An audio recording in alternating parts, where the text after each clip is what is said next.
I woke up early and slipped out of bed before Qin Rushua woke up. I headed straight to the kitchen to have the servants make her a special nourishing soup. After what happened last night, she'd need it. When I got to the training grounds, my new wife was already there in her red outfit, looking cold and angry, probably because I'd left without a word. 100 guards stood in formation, 50 veteran soldiers I'd picked before, standing sharp and disciplined, and 50 new guys who looked sloppy and full of attitude. I stepped up and introduced myself as the new master of Dingbei Manor. Then I dropped the good news. Everyone's pay would double, and they'd get meat with every meal. That got them cheering fast. Next, I announced that Qin Rushua would be the chief instructor, in charge of all defense and training. Her word would be the same as mine, and anyone who disobeyed would answer to her. That shut the crowd up quick. Then, because I couldn't help myself, I walked over to her in front of everyone and opened the food box I'd brought. I told her she'd worked hard last night and needed to drink the soup to keep her strength up, especially for tonight's training. Her face turned red as a tomato. She looked like she wanted to stab me. But I also noticed a little softness in her eyes when she realized I'd gotten up early just to make her soup. That was enough for me. Of course, trouble came fast. A big brute named Zhang Kuei stepped forward and started running his mouth. He said the men didn't feel comfortable taking orders from a woman, especially a pretty one. His buddies laughed and made dirty jokes about how she got the position. I just grabbed a chair, sat down, and sipped my tea. This was Qin Rushua's fight. If she wanted these thugs to respect her, she had to earn it herself. I couldn't do it for her. She challenged Zhang Kuei on the spot. He said if she could last 10 moves against him, he'd obey her without question. I clapped and agreed, then told him if he lost, his whole month's pay was gone. He laughed and said he couldn't possibly lose, so I told them to begin. Qin Rushua tossed her sword to a maid and told Zhang Kuei she didn't even need a weapon to deal with him. She beckoned him forward with her bare hands. He charged at her with a massive punch aimed at her face, but she just tilted slightly and dodged it like it was nothing. Then she went to work on him. A chop to the wrist that made his whole arm go numb, followed by elbows, knees, and kicks, all hitting his weakest spots. The guys watching could only see a red blur dancing around this bear of a man. He couldn't even touch the hem of her clothes. She finished him with a clean shoulder throw, slamming his 200-plus pounds into the stone ground. Then she put her foot on his chest and asked if he submitted. He did. Everyone else went dead silent. Nobody dared challenge her after that. With that settled, she got straight to work as chief instructor.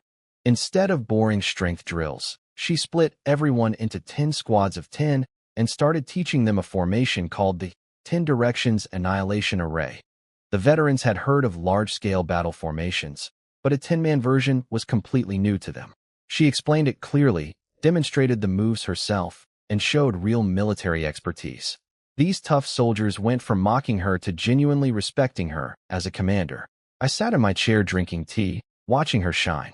She looked more beautiful out here than anywhere else, confident, passionate, finally able to use her talents. Then I opened my system panel. Her stats looked great. Beauty score 97, intimacy 98. But there was a locked talent called Unyielding that would give me a toughness ability to resist physical damage. The catch? I had to get her to dance for me. With her temper, asking that would probably get me sliced in half. I briefly considered sneaking a dance costume onto her while she slept and posing her arms, but immediately killed that idea. If she woke up mid-pose, it wouldn't be a domestic dispute, it'd be a crime scene. Then I noticed a reward package from last night still sitting in my system. I opened it and got a book, the complete version of the 10 Directions Annihilation Array. The exact same formation she was teaching right now, except she only had an incomplete family version. This complete edition could make a 10-man squad multiply their fighting power and take on enemies several times their number. That's when it clicked. For a military family daughter who lives and breathes combat, the most irresistible thing in the world isn't gold or jewelry. It's a lost, legendary battle technique from her own clan. A perfect plan started forming in my head. That dance costume, she's definitely wearing it. When I pushed open Qin Rushua's door that night, the room was dim with just one candle burning. She was sitting on the edge of the bed in a light blue silk nightgown, pretending to read a military book, except she was holding it upside down. Her eyes had been glued to the door since I walked in, but she was trying hard not to look eager. The room smelled like flowers from her bath. She'd clearly been waiting for me. I teased her, asking if she was waiting up for me. She snapped back that she wasn't, but her red ears and fast breathing gave her away. Then I started my act. I put on a troubled face and sighed heavily, telling her I came because I just couldn't hold it in anymore, that I was suffering and needed her help. Her face went completely red. She was clearly thinking exactly what I wanted her to think. She lowered her head, voice barely a whisper, and agreed, but insisted it was only for cultivation, only to get stronger, definitely not because she actually wanted to. Then she started fumbling with her clothes, her nervous fingers struggling with the sash. That's when I dropped the act. What are you doing? Why are you taking off your clothes? She froze. Total blank stare. I slapped my forehead and pulled out the ancient book from inside my robe, telling her I'd found this incredible formation manual, but couldn't understand it. That's why I came so late. I needed her military expertise to explain it to me. She turned to stone. She looked at the book, then at her half-undone sash, and I could practically see her soul leaving her body. She'd completely misread the situation and had started undressing on her own. She tied her clothes back up at lightning speed, face red enough to bleed, and started screaming at me to get out so she could sleep. I could tell she was furious. She'd bathed, put on new clothes, waited 2 whole hours, and I showed up with a book. She was cursing me in her head. I was sure of it. She shoved me toward the door. But right as I was stepping over the threshold, I let out one last sigh and said casually, "Well, I guess I'll take this complete version of the 10 Directions Annihilation Array and find someone else to help me with it." I made sure to say those key words nice and clear. She was too angry to hear it at first and kept waving me off. I smiled like a fox and took 1 step, then 2 toward the door. Then it hit her. Wait. Her scream nearly shook the walls. She was staring at my back with huge, shocked eyes. What did you just say? The complete version? 1 second she was ready to throw me out. The next she was a red blur flying to the door, grabbing my arm with both hands, demanding I repeat what I'd said. I played dumb. What did I say? She was practically bouncing, desperate. The complete version. You said complete version. I slowly pulled the book back out and dangled it in front of her. Before I could even finish my sentence, it was already gone from my hand, snatched away so fast I barely saw her move. She held it like it was a long-lost child. She opened the first page, and her eyes went wide. It was the same formation her family had passed down, but with detailed notes explaining everything she'd never been able to figure out. Years of confusion cleared up in seconds. She started mumbling to herself about flanking positions and formation structures, completely forgetting I existed. I leaned against the doorframe and smiled. The fish had swallowed the hook. When she finally snapped out of it and asked where I got it, I scratched my head and told her I bought it from a used book stall at the market for 3 copper coins. She looked like someone had punched her in the chest, her family's treasured, incomplete legacy, worth 3 coins. She opened up to me then, explaining how the real formation could let 10 men fight like an army, but her family only had a broken version that lost most of its power generations ago. It was her deepest regret. I acted surprised, then steered the conversation exactly where I wanted it. I told her the first half of the book was brilliant formation stuff, but the second half was strange. It was all drawings of a woman dancing in skimpy clothes, with a note saying this dance, called Dance of Form and Intent, held the key to truly mastering the formation. She frowned and flipped to the back half. Sure enough, beautiful illustrations of a woman in revealing outfits doing all kinds of movements. To her trained eye, every pose secretly contained fighting techniques and footwork, but they were also extremely seductive. Then she read the final passage. The dancer must wear special, ritual garments, thin as cicada wings, skin tight, to feel the flow of energy and connect with the formation's soul. Her brain was at war. Half of her screamed this was ridiculous. The other half whispered that throughout history, great martial artists had found breakthroughs through dance and music. Maybe the point was to shed a warrior's rigidity and find softness to understand true killing power. I could see she was tearing herself apart, so I moved in for the kill. I sighed heavily and said it was obviously fake, probably written by some dirty old man. Then I reached for the book, saying I'd use it to start a cooking fire. She clutched it to her chest like I'd threatened to kill her firstborn. You can't. That was it. The family legacy, the chance to restore her clan's honor. It crushed every bit of resistance she had. After a long, painful silence, she bit her lip so hard it nearly bled. Then, in a voice so quiet I could barely hear it, she squeezed out the words, "This dance. I can try it." She paused, catching her breath, then added one more thing. "But I don't have the ritual clothes." When she said she didn't have the ritual clothes, I grinned inside. That was exactly what I'd been waiting to hear. I flipped my wrist and pulled out a fire-red outfit I'd already prepared. I told her the old bookseller threw it in with the manual. She took one look and her eyes nearly popped out of her head. It wasn't really clothing. It was a few pieces of see-through red silk, thin as insect wings, held together by thin gold chains at the neck, back, and waist. The skirt barely covered anything. Golden phoenix patterns were stitched across it. It was gorgeous and absolutely scandalous. She screamed at me that it was a Western dancer's costume, accused me of planning this all along, and started shoving me toward the door. I put on my most innocent face and pointed to the book's instructions. It clearly said the ritual garment must be thin as cicada wings and fit like a second skin. This outfit matched perfectly. She kept pushing me out, but I planted my feet and didn't budge. I snatched the book back and argued my case. I gave her the book and the clothes for free, so how was it fair for her to kick me out and study alone? I said I wanted to understand the formation's secrets too. She accused me of having other motives. I acted deeply offended and said that studying formations and dance between husband and wife was completely normal, and she was the one with the dirty mind. She couldn't argue back. The book did say what it said, and I was her husband. She tried one last escape. She'd learn it alone and teach me later. I shook my head hard. Secondhand knowledge was never as good as seeing it yourself.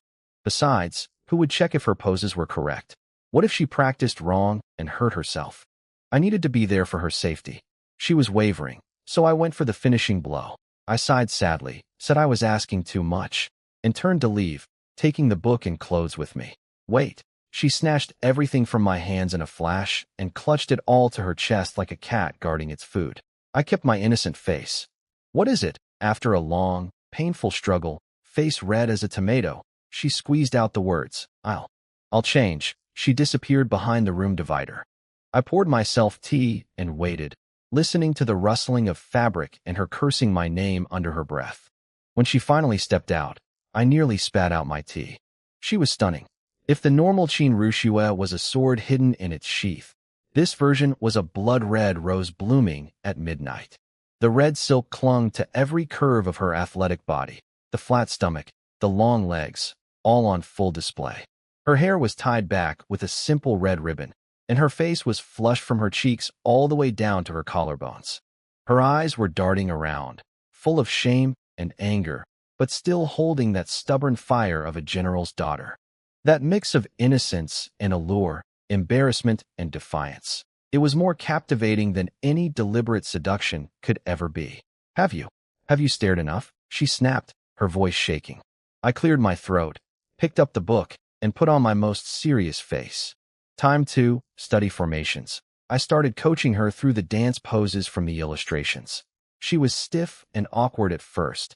Asking a warrior woman to do seductive hip movements was harder for her than actual combat. But I kept giving directions. Twist your waist more, lift your leg higher, soften your eyes. She cursed me in her head the whole time, I'm sure. But then something strange happened. As the dance went on, she started to lose herself in it. Her movements went from clumsy to smooth, flowing like water. She shifted between snake-like flexibility, crane-like elegance, and explosive bursts of power. Sweat ran down her face and body, glowing in the candlelight. She was mesmerizing. When the dance ended, my system chimed. The unyielding talent activated, and I got the tenacity body trait, major resistance to physical damage from blades, blunt weapons, and fists. A warm energy rushed through me. Mission accomplished. She collapsed on the floor, exhausted and drenched in sweat, the red outfit clinging to her. She said her body felt amazing, but she hadn't grasped any formation secrets. Looking at her like that, I couldn't hold back anymore. I scooped her up, carried her to the bed, and, well, the candles flickered and the rest of the night took care of itself. The next morning, I slipped out early again. But this time I left warm rice porridge and a note on the bedside table praising her dance and telling her to rest up. I signed off with, "We have plenty of time ahead," underlined heavily, of course. She probably called me a pervert when she read it. Later that morning, she went back to studying the formation book in the daylight. The first half was still incredible, real ancient knowledge that answered all her questions. But when she reached the dance section, things started to unravel. The paper was too new. Someone had soaked the edges in tea to fake an aged look, but the texture was completely different from the real pages. She sniffed the ink, fresh, no more than 3 days old. Then she checked the binding. The stitching was sloppy, with a loose thread where someone had clearly taken the book apart and sewn it back together badly. Every piece clicked into place. The 3-coin bookstall story. The old man who conveniently sold the outfit too. The mystical dance of form and intent that was supposedly the key to mastering the formation. All fake. Every bit of it. I'd drawn those dance pages myself, cracked open the book, stuffed them in, and stitched it shut. And she'd fallen for it completely. She'd actually put on that ridiculous outfit and danced for me. I heard the teacup shatter from across the manor. Then came the scream. My name, ripping through the air like a blade, followed by a death threat that echoed over every rooftop in Dingbei Manor. Lin Mo, I'm going to kill you. I probably should have done a better job with the bookbinding. When I heard that scream tearing across the manor, I knew I was a dead man if she caught me. The sheer killing intent in her voice left zero doubt. Qin Rushue had figured out my little trick with the fake dance pages. I bolted through the hallways like a scared rabbit, cursing my own stupidity. I should have used better paper, better ink, better stitching, or at least added a note at the end saying, "Just a joke between husband and wife, please don't murder me." Behind me, I could hear the chaos spreading. Servants screaming, doors getting kicked open, her sword humming with bloodlust. She was literally shredding fallen leaves with her sword energy as she stormed through the courtyards. She hit my room first, empty. Then she went to First Sister Su Qingyue's place. At least she had the sense to calm down before going in there, since Big Sis was pregnant. Su Qingyue hadn't seen me. Then Rushue interrogated the gatekeepers. No, the master hadn't left the compound. She ordered a room-by-room search of the entire manor. I needed a hiding spot, fast. Su Qingyue's place was too obvious. The other sisters-in-law might sell me out. Then it hit me, third sister-in-law, Lu Yi. I sprinted to her courtyard, listening Willow's pavilion. The place was nothing like a typical woman's quarters. Instead of flowers and makeup, there were bamboo, a koi pond, a wall-sized bookshelf, a huge map of the empire, and a jade abacus. It looked like a war room for a business empire. Lu Yi herself was sitting at her desk reviewing account books, wearing a simple green dress. She was beautiful in a completely different way from my other wives, a natural, effortless allure that could steal a man's soul with just a glance. I crashed through her door screaming for help. She looked amused and asked what I'd done. Dug up Rushue's family graves? I told her it was worse. I tricked her into dancing. Her eyes lit up with pure gossip excitement. Then we heard Rushue's voice outside. Lu Yi pointed at her wardrobe and I dove in, burying myself among her clothes. She smoothed her dress, put on a calm face, and opened the door. Rushue stood there gripping her sword, scanning the room over Lu Yi's shoulder. The room smelled like ink and sandalwood. No trace of me. Have you seen Lin Mo? She asked coldly. Lu Yi blinked innocently. No, I've been here doing accounts all morning. Why? What happened? Qin Rushue stared hard into Lu Yi's eyes, trying to find any hint of a lie. But Third Sister's expression was flawless, calm, clear, just the right amount of concern. She even offered to let Rushue search the room. That actually made Rushue less suspicious. She figured someone as quiet and uninvolved as Third Sister would never cover for me. Rushue left with one last threat. If she caught me, she'd hang me on the training ground flagpole and dry me out for 3 days. When her footsteps faded, I let out the longest breath of my life. Lu Yi knocked on the wardrobe door and told me it was safe. I stumbled out, stiff from crouching, and felt something light and soft caught on my head. I grabbed it without thinking. It was a light purple undergarment made of ice silk, almost see-through, with 2 little butterflies embroidered in silver thread. It still carried her scent, that faint orchid fragrance. We both froze. Her face went bright red. She snatched it from my hands, stuffed it back in the wardrobe, and slammed the door shut. After a moment, she composed herself and asked what kind of dance could make her fearless second sister want to commit murder. I turned red too. No way I was explaining that I'd tricked her sister into wearing a skimpy dancer outfit and performing for me. I mumbled that it was a long story. She leaned in closer, eyes twinkling, and asked if it was longer than the story of what just came out of her wardrobe. I nearly choked on my own blood. This woman's teasing was lethal. She laughed, the kind of laugh that made the whole room feel warmer, and let it go. I could tell she was already planning to get the full story out of Rushua later. She went back to her desk and her account books like nothing happened. Since she wasn't kicking me out, I decided to stay put. Rushua had already searched this place, so it was the safest spot in the whole manor. Hide in plain sight. With nothing else to do, I started wandering around her room, pretending to get familiar with the place while stealing glances at her. She was impossibly beautiful even just sitting there working. Every tiny movement, a turn of her wrist, a slight frown, radiated natural charm without trying. I finally understood why she always covered herself head to toe when going outside. A face and presence like hers, walking around uncovered, would cause absolute chaos. Then I actually looked at what she was working on, and my jaw dropped. This wasn't simple bookkeeping. Spread across her desk was a detailed map of Black Wind City with every shop, warehouse, trade route, and potential mine marked in colored ink. Her notes contained sharp business analysis covering everything from supply chains to dealing with corrupt officials and underworld connections. This wasn't a sheltered wife doing household accounts. This was a business empire mastermind. If she'd been born in my old world, she wouldn't just be a CFO, she'd be running the whole show. Louie noticed me looking through her plans and seemed a bit embarrassed. She called it all just daydreaming on paper, great ideas that hit walls everywhere in reality. I asked for an example. She pulled out a sheet about salt. There were massive salt flats outside Black Wind City, but all the salt trade was controlled by a monopoly. What the city needed was refined salt to break that grip. She'd asked every old salt worker she could find, and they all said purifying crude salt was nearly impossible. I almost laughed out loud. Purifying crude salt? That was literally middle school chemistry. Dissolve, filter, evaporate, crystallize.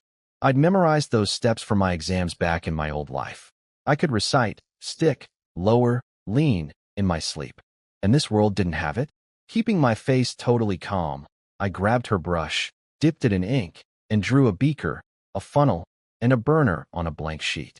Then I looked at her with my most smug expression and asked if salt purification was really that hard.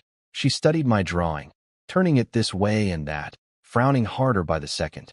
Then she asked if it was some kind of magic talisman or battle formation diagram. She tossed it aside and told me to go play somewhere else and stop bothering her, like I was a toddler showing off a mud pie. I nearly had a heart attack from the insult. I picked up my masterpiece and started pointing frantically. This is a beaker. This is a funnel. This is fire for heating. She tilted her head and asked, "A baked cake?" I froze for 3 full seconds before slapping my forehead. This was ancient times. There were no beakers. The word chemistry didn't exist. I was speaking gibberish to her. I took a deep breath and simplified everything. What if I could turn that hard, yellow, gritty crude salt into salt as white as snow and fine as sand? Would her plan work then? Her eyes instantly lit up. Absolutely. With a steady supply of fine salt, her plan had a real chance. But then a problem hit me. In this empire, salt and iron were government-controlled. You needed an official salt license to sell on any real scale, and those licenses were guarded by layers of powerful people. She went quiet for a moment, then walked into her inner room. When she came back, she was holding a small wooden box. Inside was a beautiful white jade pendant carved in the shape of a boat. Then she told me something I'd never known. She said she'd agreed to marry into the Lin family for 2 reasons: respect for a family of war heroes and a deal with her father. He'd promised her one wish if she went through with the marriage. She'd planned to use that wish to open her own trading company in the capital. But then our family was ruined and exiled, and her dream shattered with it. She held up the jade pendant and said it was her family's token. With it, she believed she could get us a salt license. I looked at that pendant and kept my thoughts to myself. Her business instincts were terrifying, but when it came to family, she had a blind spot. The Liu family were wealthy merchants in the capital. When the Lin family was powerful, the marriage was good business. After we were exiled, they didn't even send a letter. They'd already cut us loose completely. The idea that they'd now risk angering the emperor over a jade token and an old promise? I wasn't so sure about that. When I looked at the jade pendant, I had my doubts about whether her family would honor their promise. But then I saw the fire in Liu Yi's eyes, that burning ambition and dream, and I couldn't bring myself to crush it. Maybe her father would surprise us. Either way, I wasn't going to be the one to snuff out that flame. She leaned closer, her orchid scent practically seeping into my bones, and asked if I could really turn crude salt into fine salt. I figured even if the salt license was a long shot, this was a good chance to build our relationship. So I grinned and told her I'd show her a magic trick. I had her send for supplies: crude salt, well, water, cotton cloth, fine sand, charcoal. All common stuff. She looked puzzled, wondering how any of this could produce the legendary snow-white salt. We moved everything into the kitchen, and I picked up some crude salt to examine it. Rough, gritty, full of black sand and ash. I licked it, bitter, harsh, with an earthy taste. But in my head, my old chemistry teacher's voice came back crystal clear, walking through each step. Dissolve, filter, evaporate. Every detail from that middle school experiment was still perfectly preserved in my memory. Before I could start, Liu Yi quietly dismissed all the servants and told them nobody could enter the courtyard or come near the kitchen. Then she closed the door and bolted it. My heart skipped a beat. The locked door, just the two of us. But she simply turned around and said I could begin my trick. Right. I was getting ahead of myself. Still, I couldn't help thinking, beautiful, brilliant, trusting. This woman was the perfect ally.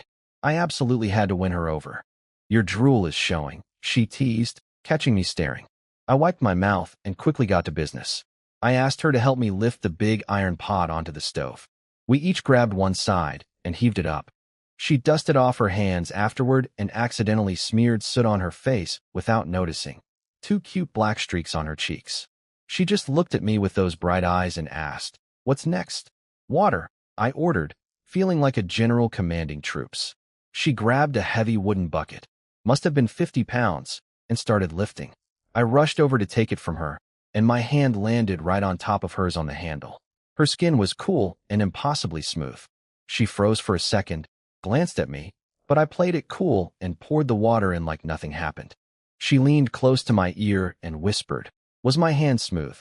I nearly choked. This woman's teasing was going to kill me. For a split second I considered just grabbing her right there. But no. Work first. Red-faced, I barked out the next step: light the fire.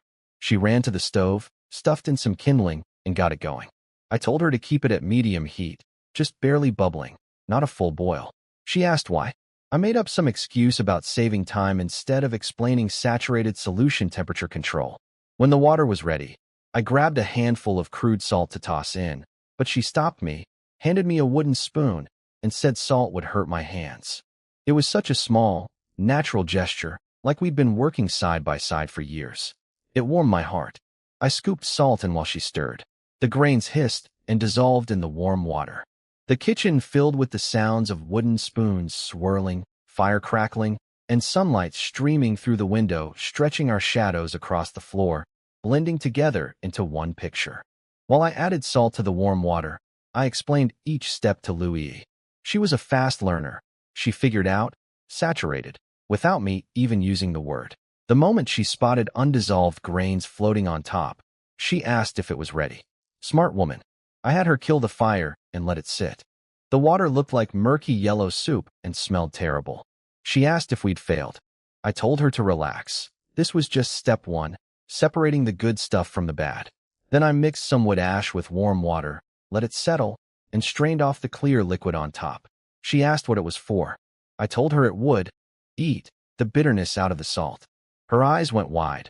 I was blowing her mind with basic chemistry she'd never seen before. I poured the ash water into the salt solution and stirred. Cloudy stuff started clumping together and sinking to the bottom. Now came the key part: filtering. I had her lay cotton cloth over a frame with a basin underneath.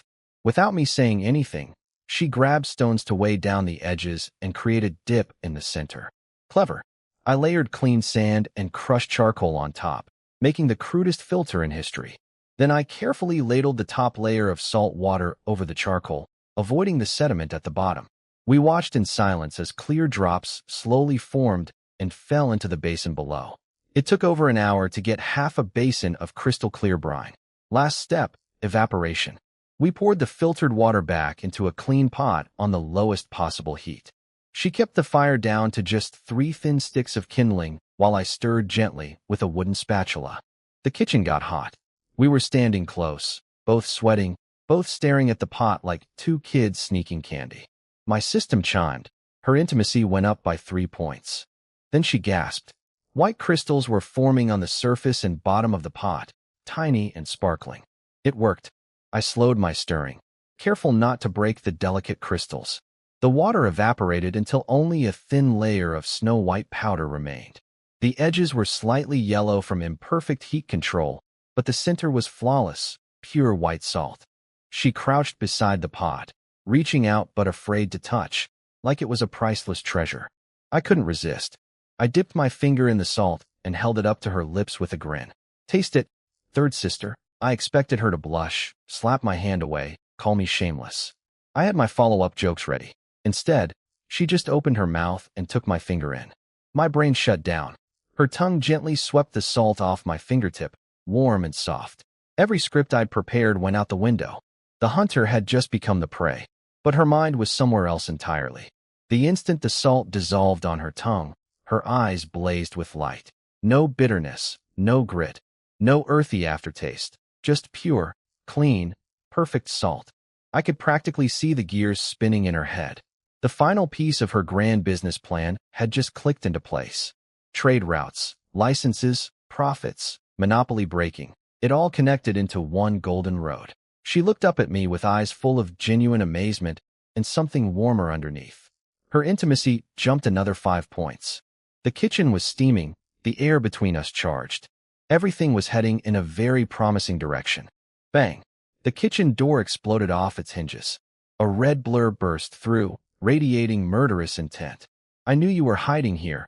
You rotten bastard. Qin Rushua had found me. Qin Rushua had spent the whole day tearing the manor apart looking for me. She'd checked every room, every corner, even the dog holes, 3 times. She was about to launch a full search party when she passed by Lu Yi's courtyard again. This time she noticed something off. The gates were suspiciously shut, and smoke was rising from the kitchen even though it wasn't dinner time. She vaulted over the wall without hesitation. The courtyard was empty. No servants anywhere. Every room open except the kitchen, which was locked tight. She crept close and heard my voice saying, "Taste it, third sister," in a tone she'd never heard from me before. Her brain exploded. A man and woman alone, locked in a kitchen, and he's asking her to taste something? She kicked the door clean off its hinges. What she saw made it worse. Lu Yi's face was flushed, lips slightly parted like she'd just finished something. And I was standing there like an idiot with my finger raised, still glistening wet. In Rushua's furious imagination, this became an adult novel in about 2 seconds flat. Alone together, locked door, that pose, she didn't need any more evidence. "What are you two doing?" she screamed. I snapped back to reality, hid my hand behind my back, and blurted out the worst possible words. "Let me make something up. And oh, let me explain." She drew her sword. The blade hummed with killing intent, aimed right at me. Then Lu Yi did something that genuinely touched me. She stepped directly between us, shielding me from the sword. She told Rushua to calm down, that she couldn't hurt me because I was key to an important plan for the Lin family. She pointed at the snow-white salt in the pot and tried to explain what we'd just accomplished and what it meant for our future. But Rushua's head was too full of rage to hear any of it. She shoved past Lu Yi, grabbed my ear, and started dragging me out. "Ow, ow, it's going to come off." She didn't care. She hauled me through the courtyard by my ear, cursing the whole way about me hiding and fooling around with third sister in the kitchen. I screamed for Lu Yi to save me. Then I made another mistake. I started to say, "I'll never make you wear that outfit again." "Shut up. Shut your mouth." Lu Yi watched us from the kitchen doorway, shaking her head with a small smile. She knew Rushua wouldn't actually kill me. After we were gone, she carefully collected every grain of the white salt into a porcelain jar and had her maids clean the kitchen spotless, removing all evidence of our experiment. Then she noticed a crumpled paper on the floor, my terrible drawing from earlier, the one she'd called a baked cake. She picked it up. Before, she'd thought it was a joke. But now, having watched that drawing come to life as real science, she looked at it completely differently. She folded it carefully and tucked it against her chest. The scene I made getting dragged through the manor by my ear was spectacular. Every servant, maid, and guard in the place watched with their jaws on the floor as Qin Rushua hauled me from Lu Yi's courtyard like a criminal. Within minutes, the rumors were flying at light speed. One version said the two wives were fighting over me. Another said I'd been caught doing unspeakable things with third sister in the kitchen. The wildest version claimed I was some kind of mystical energy source that both women were competing to absorb. My carefully built image as a mysterious expert collapsed overnight, replaced by my new reputation as a daring playboy juggling sisters-in-law. She kicked open her bedroom door, threw me inside, and bolted it shut. Before I could catch my balance, her sword was already at my throat, the blade hovering an inch from my Adam's apple. Any last words before you die? I felt the icy sting of steel and knew that begging or making excuses would only make things worse. So I activated my inner actor.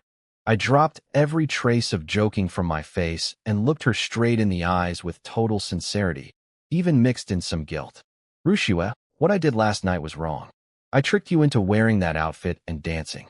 My methods were terrible, and I'm sorry. She blinked, clearly not expecting a real apology. Then I pivoted hard. But I don't regret it. Because I saw the most beautiful sight in the world. Getting to see that side of you. I could die right now with no regrets. She went blank. The words were shameless and sincere at the same time. Crude, yet somehow tender. I could see flashes of last night's dance crossing her mind. Her face turning red. She was angry, embarrassed, but somewhere deep down, a tiny bit of sweetness crept in that she couldn't quite fight off. Smooth talker, she snapped. But her wrist dipped, and the sword dropped away from my neck. I exhaled. Crisis over, clang. The blade was back at my throat. Fine, we'll set that aside for now, she hissed, eyes blazing again. But explain what you and third sister were really doing in that kitchen.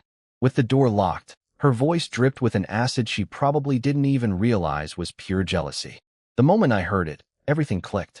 This wasn't really about me hiding. She was jealous. That changed everything. My courage swelled. Instead of backing away from the blade, I stepped forward.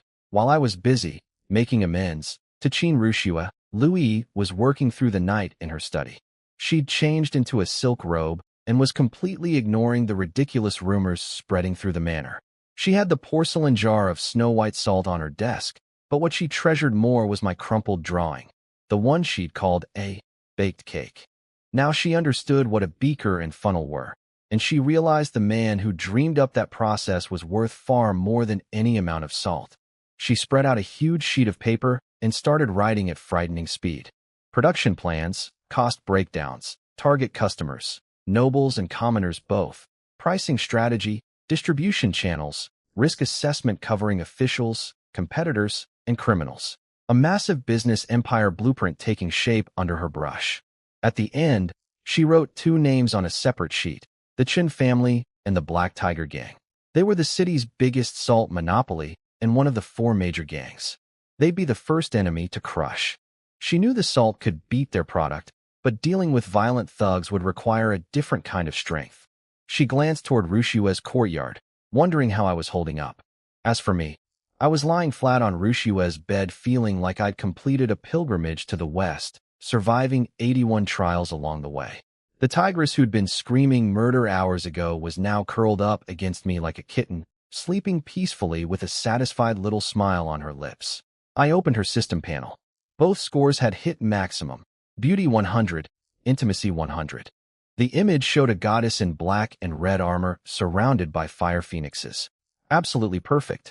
Then 2 golden reward packages dropped. I ripped them open immediately. The first gave me a puppet doll, a one-time item I could bind to any woman. Whatever I did to the doll, she'd feel with full sensation for 1 hour. My imagination went wild. Picture Lu Yi calmly reading her accounts while I tickle the doll's foot from across the manor. Or Rushua practicing sword work when suddenly her backside gets a phantom slap. The possibilities were endless and terrible. The second reward was even better. A word becomes law. Talisman. One use. After crushing it, anything I said would create a powerful suggestion in the target's mind, making them believe and follow my words. I was already fantasizing. Next time Rushua pulls a sword on me, I just crush the talisman and casually suggest she put on the dancer outfit for another martial arts discussion. She'd blush and actually do it. I was grinning like an idiot when Rushua let out a soft moan beside me. While I was enjoying my rewards, Rushua shifted in her sleep, wrapped around me like an octopus, and mumbled, "You're not allowed to leave, you jerk." Her eyebrows scrunched up. Even in her dreams, probably dreaming about me sneaking off to the kitchen with Lu Yi again. I kissed her forehead and she relaxed, her face smoothing out peacefully. I pulled up Lu Yi's panel next. Her portrait was still gray, not yet collected. Beauty score, 99 out of 100, labeled, innate allure, almost perfect right from the start. Intimacy was only at 32, described as silent affection. Her talent, activation conditions, and effects were all still locked behind question marks. I thought about how different she was from Rushua. With Rushua, I just needed thick skin and boldness. Charge straight in, break down her walls with sheer force of personality. She was at Sundara warrior at heart. Lu Yi was a completely different game. Her seductive charm was just the surface. Underneath was a razor-sharp mind. Normal physical advances would bounce right off her. She'd treat them like a child playing pretend. She was like a clever, elegant fox. Try to grab her, and she'd slip right through your fingers. To win her over, I needed strategy. I had to find the key to her heart, not her body. It was like switching from an action game to a strategy game. I fell asleep thinking it over, holding my warm human power bank. The next morning, I woke up and tried to carefully slide my arm out from under Rushua's neck. I needed to find Lu Yi to continue planning the salt business. That determined whether our future involved fine dining or plain bread and pickles. I moved inch by inch, barely breathing. "Where are you going?" Her voice came out of nowhere, ghostly and calm.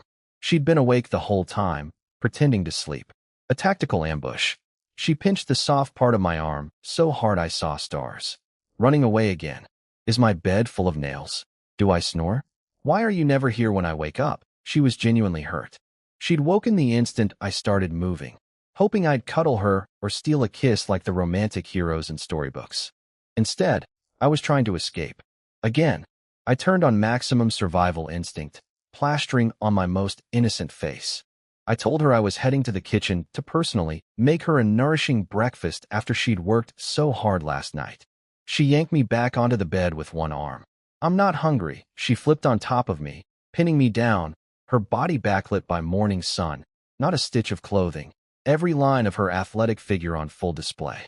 Those phoenix eyes burned into mine. "Until I say you can leave, you're not going anywhere." I raised both hands in surrender. "Yes, ma'am, whatever you say, my queen." The frost on her face finally thawed a little. She climbed off, but immediately wrapped herself around me like a koala, burying her face in my neck. "I want to ask you something," she mumbled. Rushua buried her face in my neck and asked the question that had been eating at her all night. Was the formation book real or fake? Just the dance pages or the whole thing? I teased her with guess and got a little punch to the chest for it. So I asked her what she thought, since she'd studied her family's formation for years. She thought it over carefully. The paper, the ink, the ancient feel. Everything except those dance pages was clearly old and genuine. The formation content matched her family's incomplete version perfectly, and the detailed notes solved problems she'd struggled with for years. She said she believed it was real, except for the dance part. I kissed her forehead and confirmed it. Everything was authentic except the pages I'd carefully crafted to help her understand the formation's soul. She could study it with full confidence. It was the real lost complete version of her family's legacy. Her eyes lit up like stars. Then they narrowed again. She poked my chest and demanded to know where I really got it.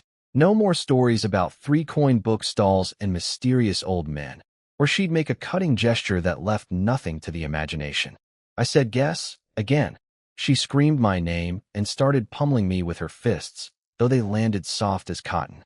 I laughed, pulled her close, and was about to settle the argument in a more physical way when knock, knock, knock. A maid announced that third Madame Louis was requesting both of us come over to discuss an important matter. My eyes lit up. Louis had already moved on the salt business, exactly the efficiency I'd expected from her. But Rushua went stiff the instant she heard, "Third Madam." Yesterday's kitchen scene replayed in her head at full resolution. She told the maid we hadn't eaten breakfast yet and would come later. Then I caught it. She'd called me husband in front of the servant. That stubborn mule had never done that before. Jealousy really does work wonders. I pressed my lips to her burning red ear and whispered, "What did you just call me?" "Say it again." "I didn't hear." "I didn't call you anything," she shouted, face crimson to her collarbone. I pounced, tickling her until she was laughing and begging for mercy. Then the maid knocked again. Louis had anticipated Rushua's stalling. She'd already prepared breakfast with all our favorite dishes and said the matter concerned the entire future of our manor. She asked us to come immediately. Brilliant move. She'd cut off every excuse and elevated it to a level Rushua couldn't refuse.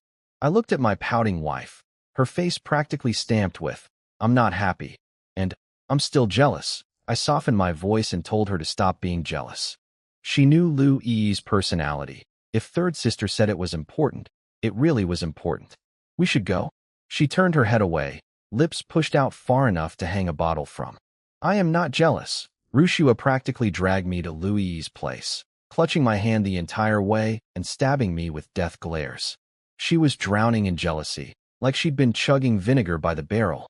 But honestly, I kind of liked it. This prickly wildcat only got clingy when she felt threatened. The moment we walked in, Rushua locked eyes with Louis, let out a cold snort, and pulled me to the seat farthest from her. Then she started, putting on a show, calling me husband, extra loud, piling meat into my bowl, saying I must be tired from last night and needed to eat well.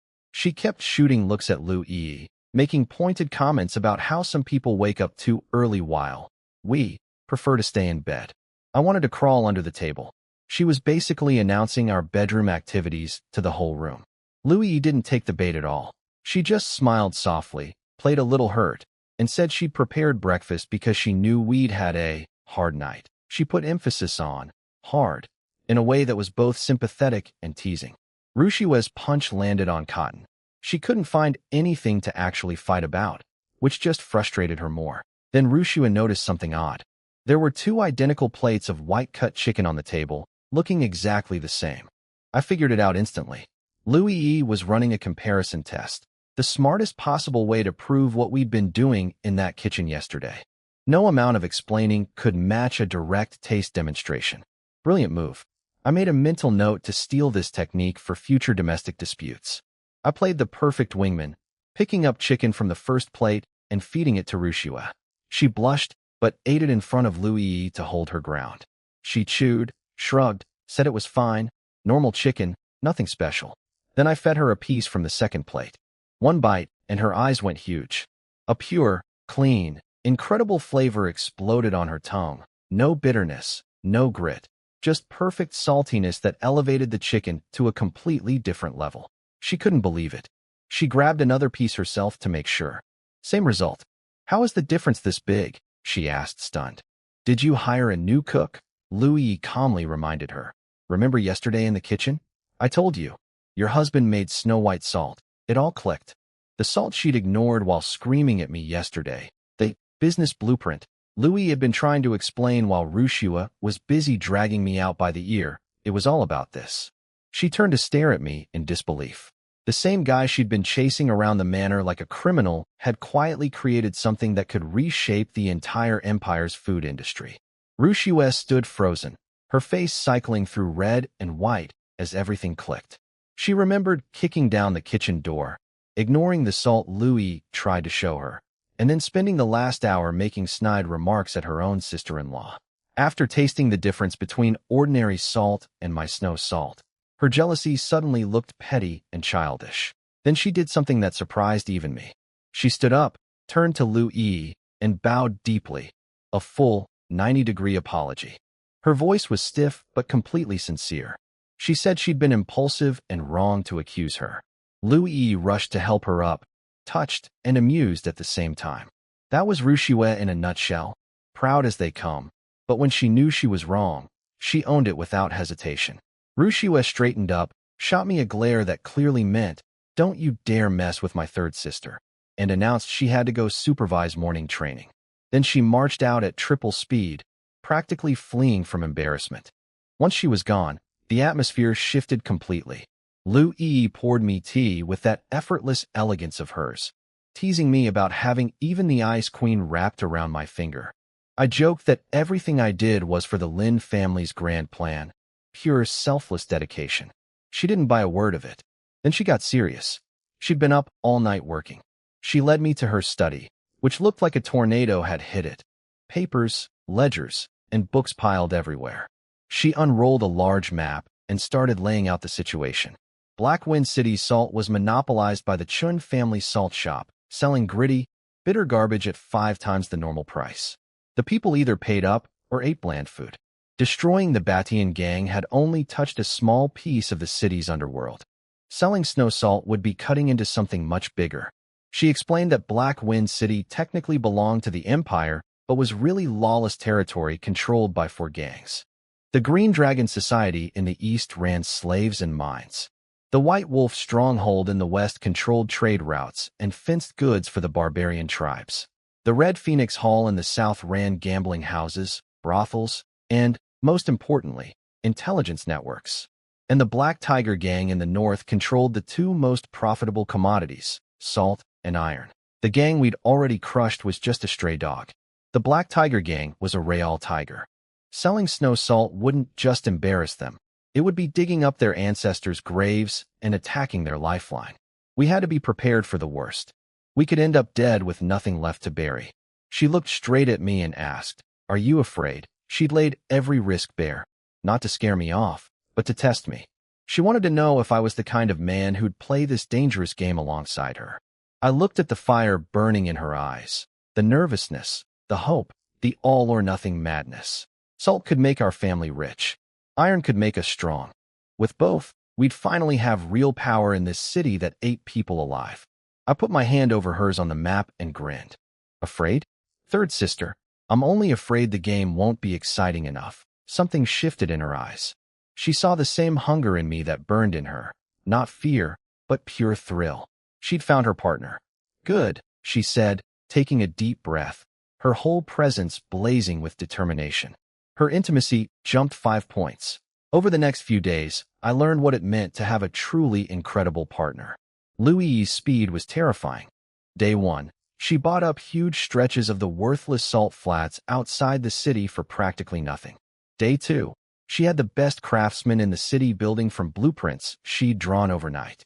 Day 3, hiring notices went up everywhere refugees gathered, offering wages well above market rate. Desperate people came flooding in with their families. She was on site from before dawn until after dark every day, wrapped head to toe in black clothes with a veiled hat hiding her face.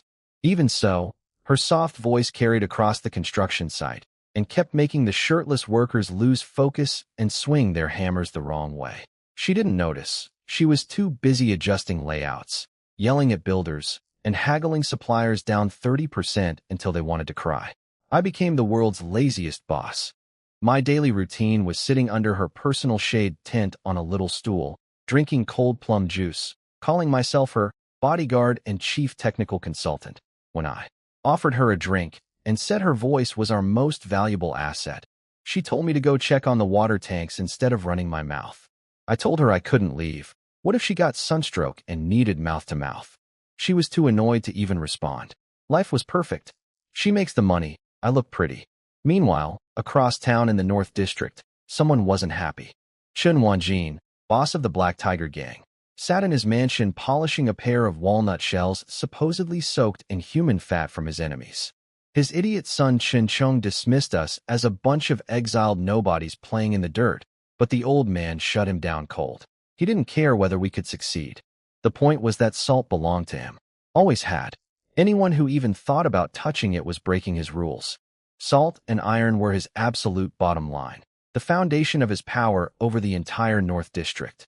When his son volunteered to smash our site and break my legs, the old man called him a fool. They were businessmen, not street thugs. Everything needed a proper excuse. He called in a shadow named 3 blades, and gave his orders. Visit the salt flats tomorrow. Tell the Lin family they owe protection fees, and make them understand certain things aren't theirs to touch. If I was smart, I'd tear down the site myself and crawl back to being a useless young lord. If I wasn't smart, I'd stay at that salt flat permanently, buried under it. That night, on the carriage ride home, Louis was completely spent. She'd fallen asleep against my shoulder, her work clothes and veil removed, moonlight falling across her white dress. Her hair spilled onto my neck. Without her sharp businesswoman expression, she looked soft and fragile. I genuinely admired her. A pampered rich girl who could throw on rough clothes, stand under a blazing sun, and work side by side with laborers and craftsmen all day. That kind of toughness would put most men to shame. When the carriage stopped and the driver started to announce our arrival, I hushed him quickly. I slid my arms under her and lifted her up in a princess carry. She was light, but felt substantial in my arms. She stirred slightly, frowning in her sleep, and mumbled something about needing to negotiate lumber prices down another 5%. I almost laughed out loud. Even in her dreams, she was cutting costs. What a little miser. I carried her through the manor toward her courtyard. Every servant we passed bowed low and pretended not to look, but the gossip fires behind their eyes were already burning bright. Louis's bedroom smelled faintly of orchids, just like I'd imagined. I laid her gently on the bed and pulled up the blanket to cover her. She was completely defenseless, lips slightly parted, breathing softly. My heart was pounding. For a split second my mind went somewhere it shouldn't have, but no, I don't do that kind of thing. Just as I was about to leave, her eyelashes fluttered and she opened her eyes, still hazy with sleep. She asked if I'd carried her back.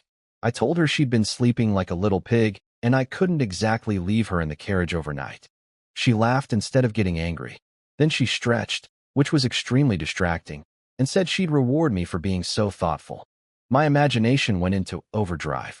But instead of anything romantic, she pulled folded blueprints from inside her robe and patted the bed next to her, asking me to sit down and discuss her ideas. Blueprints. In the middle of the night. Alone in her bedroom. She wanted to talk about work.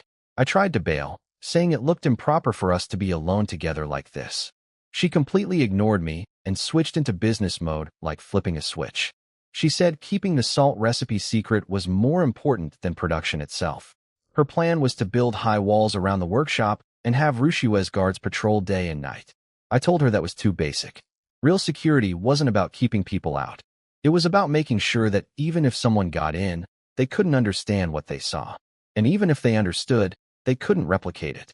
And even if they could replicate it, they couldn't take it with them. She froze, trying to process that. I explained, split the entire purification process into 5 separate steps. Each step goes to a different team in a different room. Each team only knows their one tiny task: add 2 buckets of water, or dump this black stuff in and stir. Nobody knows what happens before or after their step. Everyone's just one meaningless screw in the machine. Even if a spy bought off one worker, they'd only get one useless puzzle piece. Her intimacy jumped 5 points. Then I went further. We could plant fake steps, add some harmless nonsense ingredient at one stage, and spread the word that it was our ancestral secret formula. Any spy who stole that information would waste fortunes trying to make worthless fake ingredients work, chasing a dead end we designed for them. She burst out laughing so hard she collapsed onto the bed, calling me rotten to the core. Then her eyes softened and she said, "But I like it. 5 more intimacy points." This woman said I was terrible while her affection meter kept climbing. Very honest. She sat back up, leaning close enough that I could see the tiny hairs on her cheeks and the faint blush spreading across her skin. She asked what I meant by, "Can't take it with them." I said it was even simpler, and I'd draw it out for her. Then I pointed at her bedsheet as my canvas. Her face went red. I'd just turned her bed into a whiteboard, and she didn't know whether to be impressed or exasperated. I started drawing on her bedsheet with my finger, explaining my idea for a multi-layer evaporation crystallization tower. She'd never heard of anything like it. I told her to think of it as a giant steamer standing upright. We'd pour salt water in from the top and let it flow down through specially designed channels, layer by layer. Instead of open flames, we'd pipe in hot steam through sealed ceramic tubes to heat each level. Way more efficient The fuel savings alone could fund another salt operation. Better yet, we'd capture the evaporated steam, cool it down, and sell the clean water.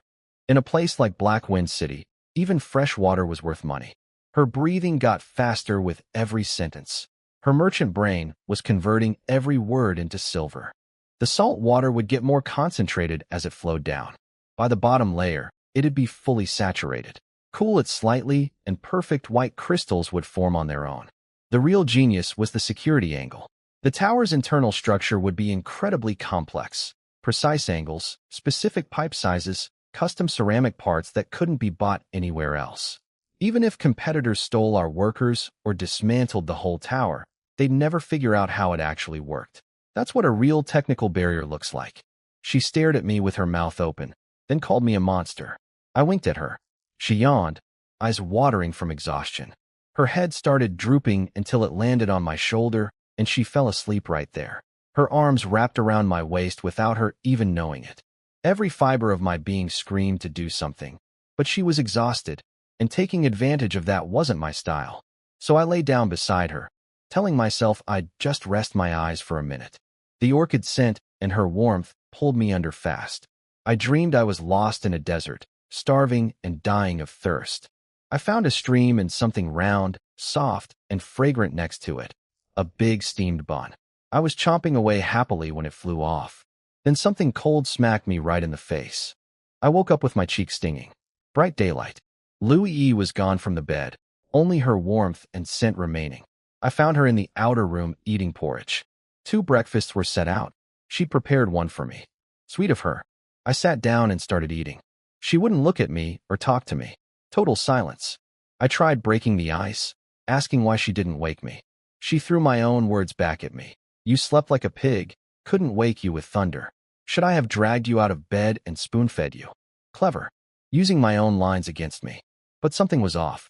Her eyes kept darting away from mine, and her cheeks had a suspicious pink tint.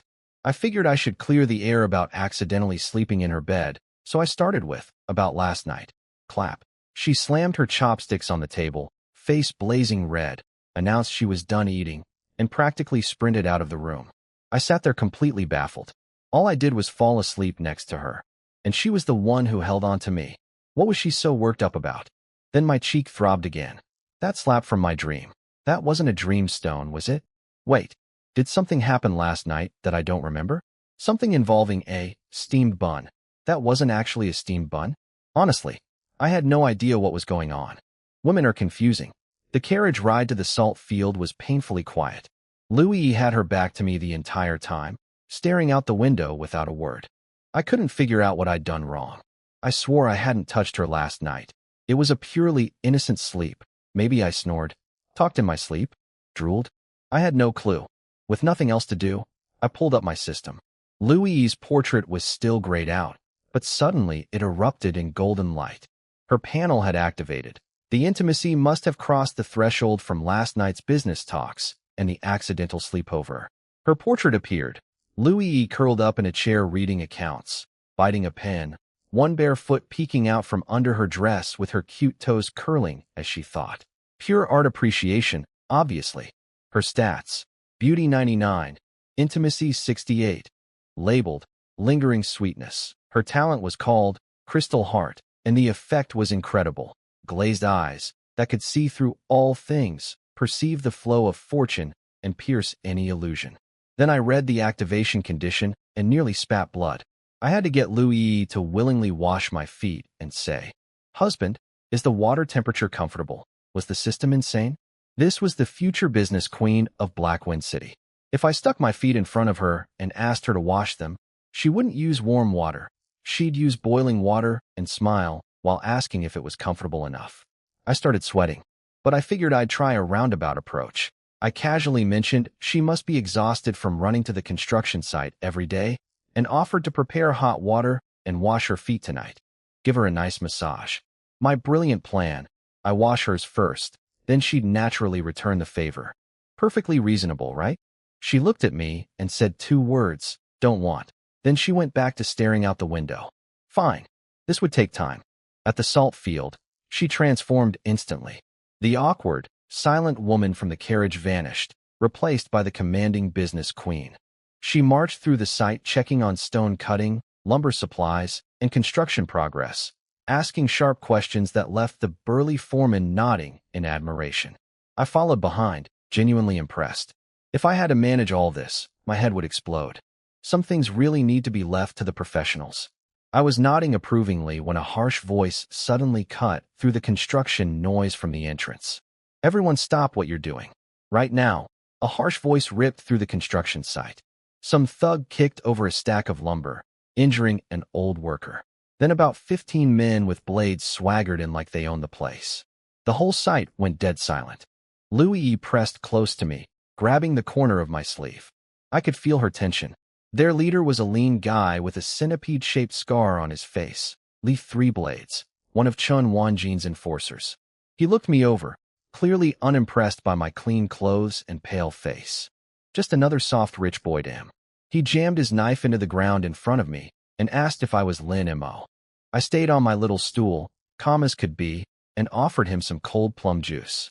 His lackey cursed at me. Lee Three Blades stopped him, then announced this was Black Tiger Gang territory. Official papers meant nothing here. If we wanted to keep building, we owed protection money, 1,000 silver taels per day. The workers gasped. That wasn't a fee, it was robbery. Louie stepped forward to argue, but I held her back. I stood up, still smiling, and tilted my head like I was thinking it over. 1,000? Isn't that a bit low? How about I give you 10,000? Dead silence. One of his guys burst out laughing, calling me an idiot. Lee Three Blades backhanded him so hard teeth flew out, then turned back to me with murder in his eyes. Won't drink the toast? Fine. You'll drink the penalty. He ordered his men to attack. They roared and charged, blades flashing. I moved. The first one didn't even see me coming. I was already in front of him before he could swing. One strike to his knee, a clean snap. His leg bent the wrong way, and he went down. Then I tore through the rest. I targeted joints, knees, elbows, ankles, shoulders. I'd learned this from watching Rushua destroy Zhang Kuei at training, except I hit much harder. Crack, crack, crack, crack. The sound of breaking bones popped like firecrackers. In seconds, every single one of them was writhing on the ground with all four limbs bent at unnatural angles. Alive, but completely ruined. The screaming faded into weak gasping. The workers stood frozen with their mouths open. Louie had her hand over her lips, eyes wide behind her veil. She'd seen me crush that bully Wang Daba before, peeking through a window crack. But this was different. This wasn't a fight. It was a one-sided massacre. Lee Three Blades was the last one standing, his confident sneer replaced by pure terror. He backed away, stammering at me not to come closer. I walked up to him without a word and stomped down on his right knee. It folded backwards into a V shape.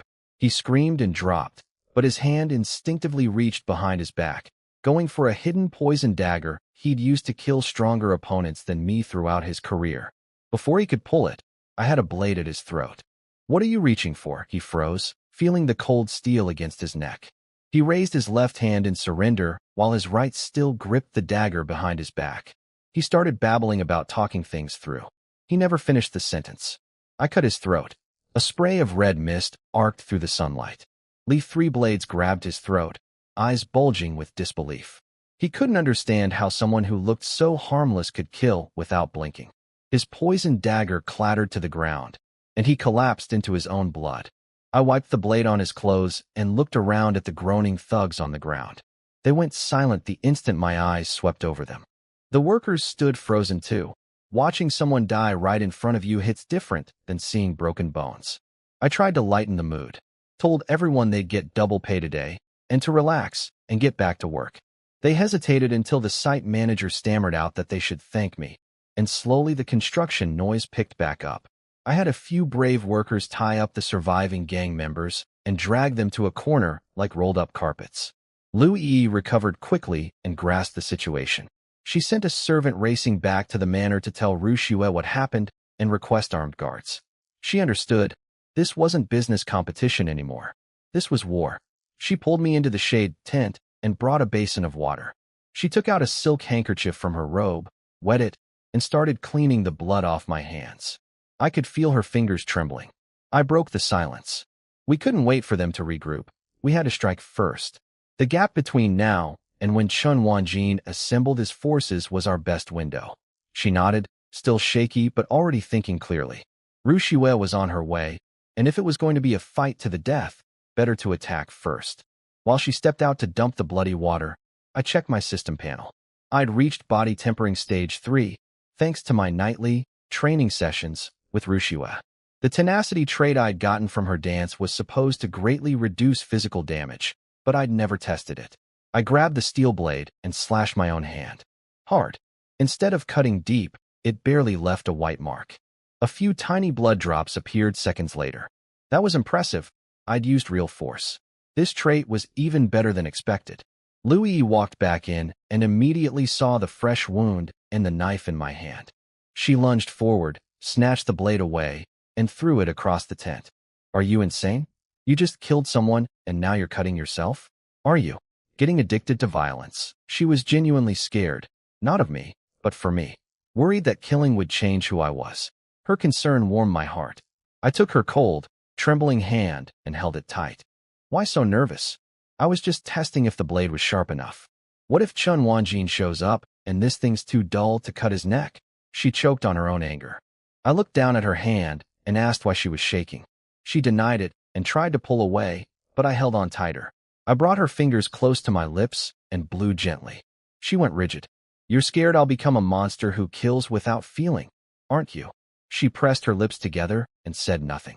I leaned in until our noses almost touched. Don't worry, third sister. I know exactly what I'm doing.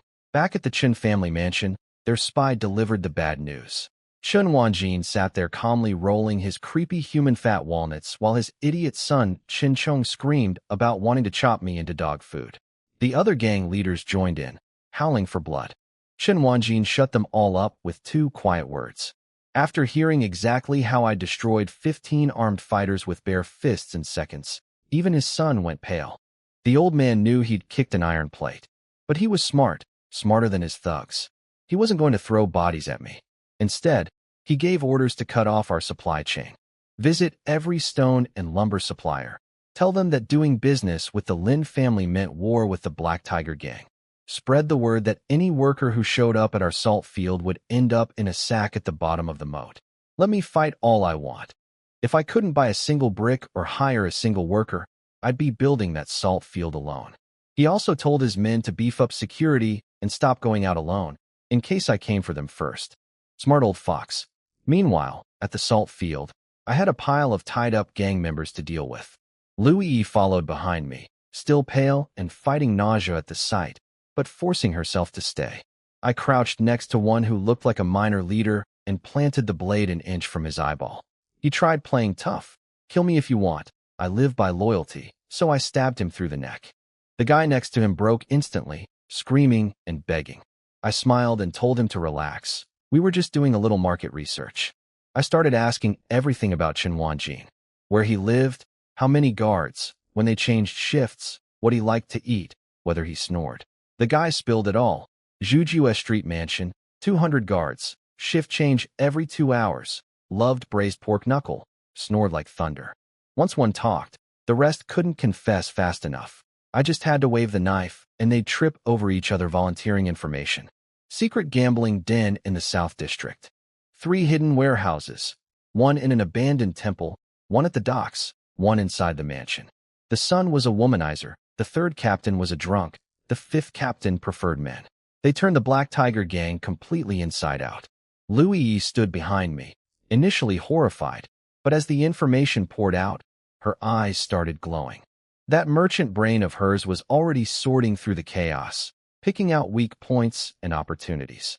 Then she spoke up, her voice suddenly sharp and clear. Wait. Lu Yi zeroed in on the captured thugs like a professional auditor. She started grilling them about the underground casino, monthly cash flow, who kept the books, business partners, exact location. The guy looked completely lost. I leaned over and whispered that her and I should start a company together specializing in hostile takeovers. She blushed and told me to stop joking around, but I could tell the tension in her had eased. Having me crack jokes seemed to make even murder feel less heavy. Then Ru Xue arrived with 30 elite guards, looking frantic until she saw we were fine. When she spotted the pile of broken bodies in the corner, she stared at me in disbelief. Even someone who'd seen plenty of fighting had never witnessed anything this brutal. We huddled in the tent, and I laid out everything we'd squeezed from the prisoners. My plan: don't wait for Chen Wanjin to strike back. Hit him first, his 2 secret warehouses in the west and at the docks. Lu Yi added that we should also smash his underground casino, since it was on Red Phoenix Hall territory, meaning it was probably a sore spot between gangs we could exploit. Rushua wanted to split up and tackle everything together, but I told her to take all the guards to the warehouses and make maximum noise. The casino, I'd handle alone. They both objected. I explained that a group would be spotted immediately, while I could slip in and out like a ghost. Anyone with me would only slow me down. I told Rushua to get back to the manor before dark no matter what. As long as our home base was secure, I could fight freely. She studied me for a long moment, then agreed. She was starting to realize I wasn't just the clown who cracked jokes all day. Lu Yi dismissed the workers with full pay and cleared the site. Rushua blazed off toward the west with her guards. I insisted on escorting Lu Yi safely home first. In the carriage, she wasn't ignoring me this time. She was staring straight at me with a look full of curiosity and worry. After a long silence, she finally asked the question she'd been holding back. Who are you really? How did you suddenly become this strong? Those things you talked about, assembly lines, crystallization towers, I've never heard of any of it. What happened to you? She wasn't stupid. People don't transform like this overnight. I couldn't tell her the truth, so I gave her a version of it. What if I told you I had a very long dream? I described my previous life as a dream world. Iron birds that flew through the sky, metal boxes that traveled thousands of miles and hours, tiny devices that let you talk to people across the world. I told her about skyscrapers, the internet, factories, and science. I said I'd lived there a long time, learned everything I could, and then one day woke up back here as a changed person. She listened quietly without interrupting. When I finished, she didn't look shocked or call me crazy. She just watched me with those clear, perceptive eyes. After a long pause, she asked, "Was that world fun?" I laughed. "It was okay. Too fast, too stressful. Not as nice as here." Then she asked the question that mattered. "Will you go back?" I shook my head and grinned. Go back to what? Delivering food? Working overtime? Why would I, when I've got good food, a nice house, and beautiful sisters-in-law to look at? She rolled her eyes at me. But I noticed her shoulders relax, and something settled behind those pretty eyes. Her intimacy went up 5 more points. At the manor gate, I jumped off the carriage and told Lu Yi to stay inside until I got back. She nodded but didn't move. As I turned to leave, a soft hand caught mine from behind. "Be careful," she whispered, barely louder than a kitten. I squeezed her hand, patted it gently, and grinned. "Don't worry, third sister. When I get back, you're washing my feet." Then I vanished around the corner, leaving her standing there, probably staring at her hand and stammering, "Wash feet?" While I headed out, Chen Wanjin's poison was spreading fast across the city. His thugs visited every supplier we worked with. They kicked down the stone quarry owner's door at bedtime and told him if one more rock went to our salt field, his quarry would, accidentally, collapse. They dragged the biggest lumber dealer to their headquarters for tea and suggested he pick the winning side. Rumors flew everywhere. Anyone who worked at our salt field would end up at the bottom of the river. The workers who'd cheered for me that morning were now hiding behind locked doors. At the Chun mansion, his son Qin Chong was celebrating like it was a holiday, laughing about how I'd be building my salt field with bare hands since nobody would sell me materials or show up for work. But the old man wasn't satisfied.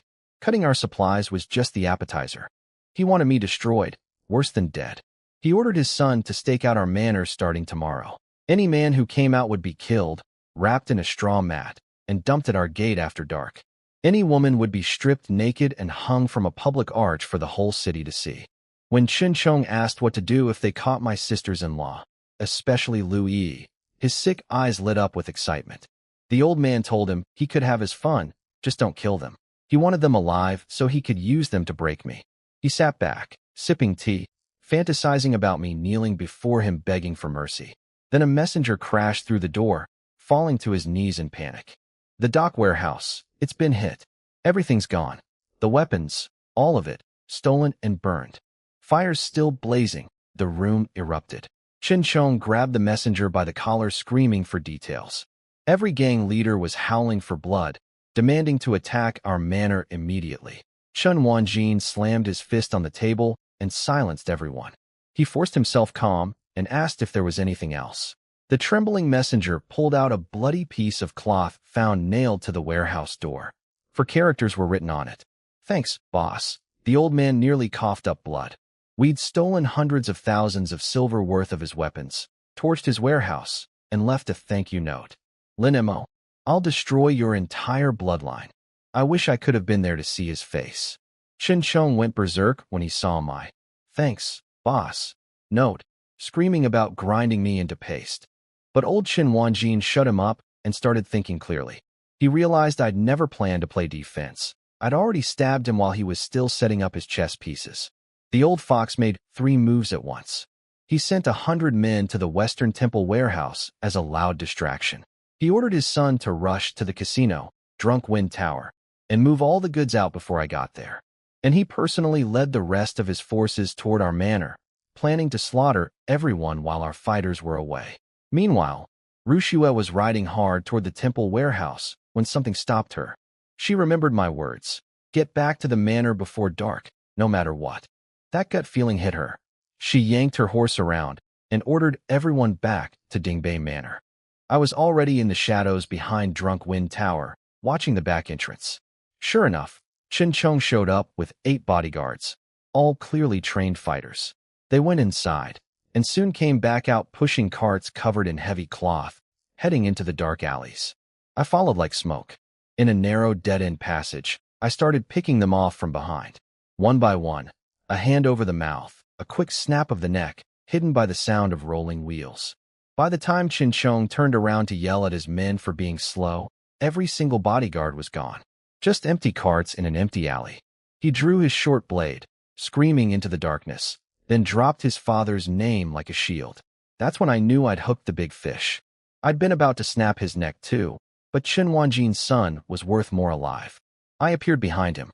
He spun and slashed wildly, the hardest swing of his life.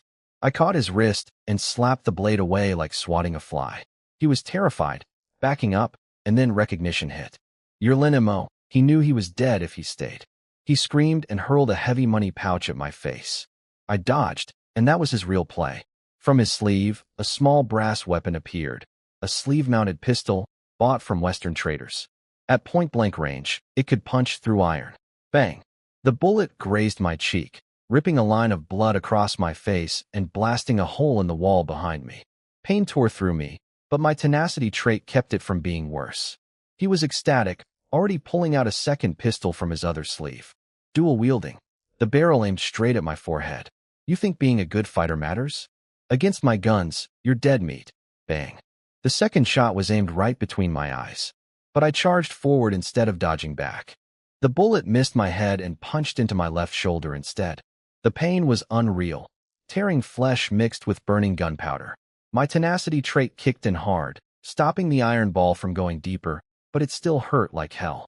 None of that mattered compared to how angry I was. I was already in his face before his grin could fully form. I kicked him right between the legs with everything I had. His scream could have woken the dead. He doubled over like a shrimp, eyes bulging, drool and tears flying everywhere. Then I stomped both his wrists, 2 clean snaps. He rolled on the ground like a worm, shrieking about his hands. I looked at my shoulder. Blood had soaked through my shirt, and the bullet was still inside. Every breath pulled at the wound, but I had work to do.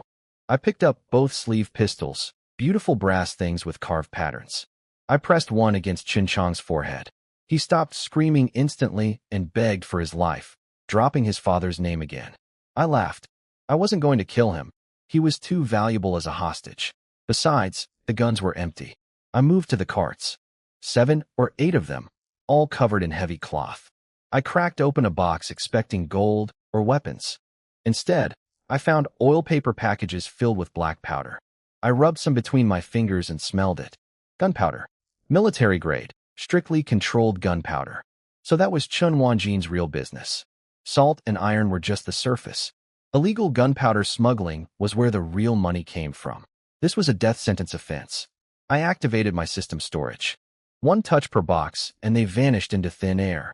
Chen Chong watched with his jaw hanging open as crate after crate disappeared before his eyes, completely unable to process what he was seeing. When every cart was empty, I grabbed him by the collar, hauled him up, and told him I was taking him home. My home. Meanwhile, Rushua had made the smartest decision of the night. Halfway to the Western Temple, she'd remembered my warning. Get back to the manor before dark. Her instincts screamed something was wrong, so she wheeled her whole force around. She made it back just in time. The gates were still closed, everything looked normal. But seconds after she dismounted, torches appeared at the end of the street. Hundreds of them. Chen Wanjin himself was leading over 300 armed men straight at our front door. If she'd been even a few minutes later, everyone inside, Lu Yi, the pregnant Su Qinghua, all the servants, would have been slaughtered. She screamed orders. Gates shut, barred with heavy beams. She sent the manager to evacuate all servants and maids to the back compound and lock every door. Then it was just her and 30 elite guards in the front courtyard, weapons drawn, forming a tight defensive formation. Boom, boom, boom. The battering started. Each hit shook the whole mansion. Cracks split the gates, wood chips flying. Then the doors burst open with a deafening crash. Chen Wanjin and 300 Black Tiger gang fighters poured in like a flood. While I was dealing with Chun Chong and his gunpowder carts, the real battle was happening back home. Chen Wanjin brought over 300 armed men to our front gate.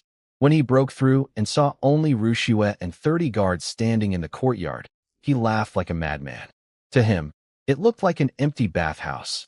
No defenses, no army, just one woman and a handful of men against his flood of fighters. He was dead wrong. Those 30 weren't ordinary guards. They were veterans who'd served under Rushua's father, the Tiger General, and crawled out of real battlefields soaked in blood. Their lives belonged to the Qin family. Rushua wasn't their employer. She was their young general. Dying for her was their honor. One of them slammed his blade handle against his chest and roared their old war cry. Qin family army. Never surrender. All 30 echoed. Fight to the death. Fight to the death. The sound hit Chen Wanjin's men like a physical wall. Some actually hesitated mid-charge. Then Rushua gave her first command. Formation. What happened next was the complete version of the 10 Directions Annihilation Array, the real one I'd given her from the system. She'd been studying it day and night, drilling these 30 men until every movement was second nature. 10 men on the outer ring slammed iron shields into the ground, locking together into a seamless circular wall. Long spears thrust through the gaps like fangs. In the center stood Rushua and 10 more fighters with heavy blades, ready to cut down anyone who broke through. The first wave of attackers never even touched the shields. A dozen throats and chests were punctured by spears before they knew what happened. Bodies piled up in front of the iron wall. Then Rushua called the rotation. The entire formation began spinning counterclockwise like a giant gear. The shields deflected incoming force while the spears kept harvesting lives from every angle. Men who raised their swords got smashed by rotating shields and skewered by 3 spears from different directions simultaneously. It wasn't a fight. It was a meat grinder. 30 people had become a machine, an iron hedgehog that devoured attackers from every direction. Rushua stood at the center, eyes blazing with shock and joy. This was the formation I'd given her, and its real-world power exceeded anything she'd imagined. She was probably thinking about how many more secrets I was hiding. In half the time it takes to burn a stick of incense, Chen Wanjin had lost nearly a third of his men. Not a single defender had fallen. The old man finally screamed for retreat, his calculated confidence shattered. But he wasn't done. Red-faced with humiliation and rage, he pointed at the moon gate leading to the back compound. Go around them. Break into the back. Kill everyone inside. Men, women, children. All of them. I'll break her formation with Lin family blood. While I was across the city dealing with Qin Chong, everything I'd feared was playing out at home. Chen Wanjin couldn't break through Rushua's formation head-on, so he ordered his men to go around, bypass the iron wall, and rush the back compound to slaughter everyone. Inside, Rushua instantly shifted the formation from a spinning circle into a snake, a moving shield wall that slid sideways to block the only path to the back courtyard. Spears jutted out like a forest of death, and more bodies piled up in front of the moon gate. But the old fox wasn't done. While his men threw themselves at the shields as a distraction, using dead comrades as battering rams, he sent 2 assassins over the side walls.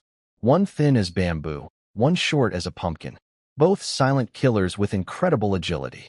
They slipped into the back compound where all the women and servants had gathered in my quarters. Louis was standing by the window, staring toward the front courtyard, worried sick about Rushua and about me. She heard a faint click at the window. Before she could even shout a warning, the thin one was on her, hand over her mouth, blade at her throat. 2 guards rushed in and were killed before they even saw what hit them, blood spraying across Louis's face. She didn't freeze. Even being dragged away, she ripped the gold hairpin from her head and stabbed at the assassin's eye. He dodged, barely, taking a slash across the cheek. Then he chopped the back of her neck, and she went limp. They carried her unconscious body to the front courtyard and announced themselves. The moment Rushua saw Louis with a blade pressed against her white neck, she screamed for everyone to stop fighting. The formation froze. Chen Wanjin laughed like he'd won the lottery. One hostage was worth more than killing 100 guards. Rushua was shaking with fury, calling him a shameless old dog for using such dirty tactics. He just sneered, "Can face buy me dinner? Ever heard of deception in war?" Then he pointed at Louis's limp body and gave Rushua a choice. Drop your weapons, get on your knees, and surrender. Or he'd slit Louis's throat right in front of her, one slow cut at a time. Just when everything seemed lost, Rushua trapped, Louis with a blade at her throat, Chen Wanjin gloating. Something flew over the wall and crashed at the old man's feet. That something was his son. I'd beaten Qin Chong into barely recognizable meat on the way back. When I reached the manor and heard the fighting, I saw Louis being held hostage. I needed a distraction, and I had one, Qin Chong himself. I threw him over the wall like a sack of garbage. He hit the stone pavement hard, barely alive. The whole courtyard froze. Everyone stared at the bloody mess on the ground. Chen Wanjin's eyes locked on the expensive silk clothes he recognized. Then his son's mangled mouth croaked one word, "Dad."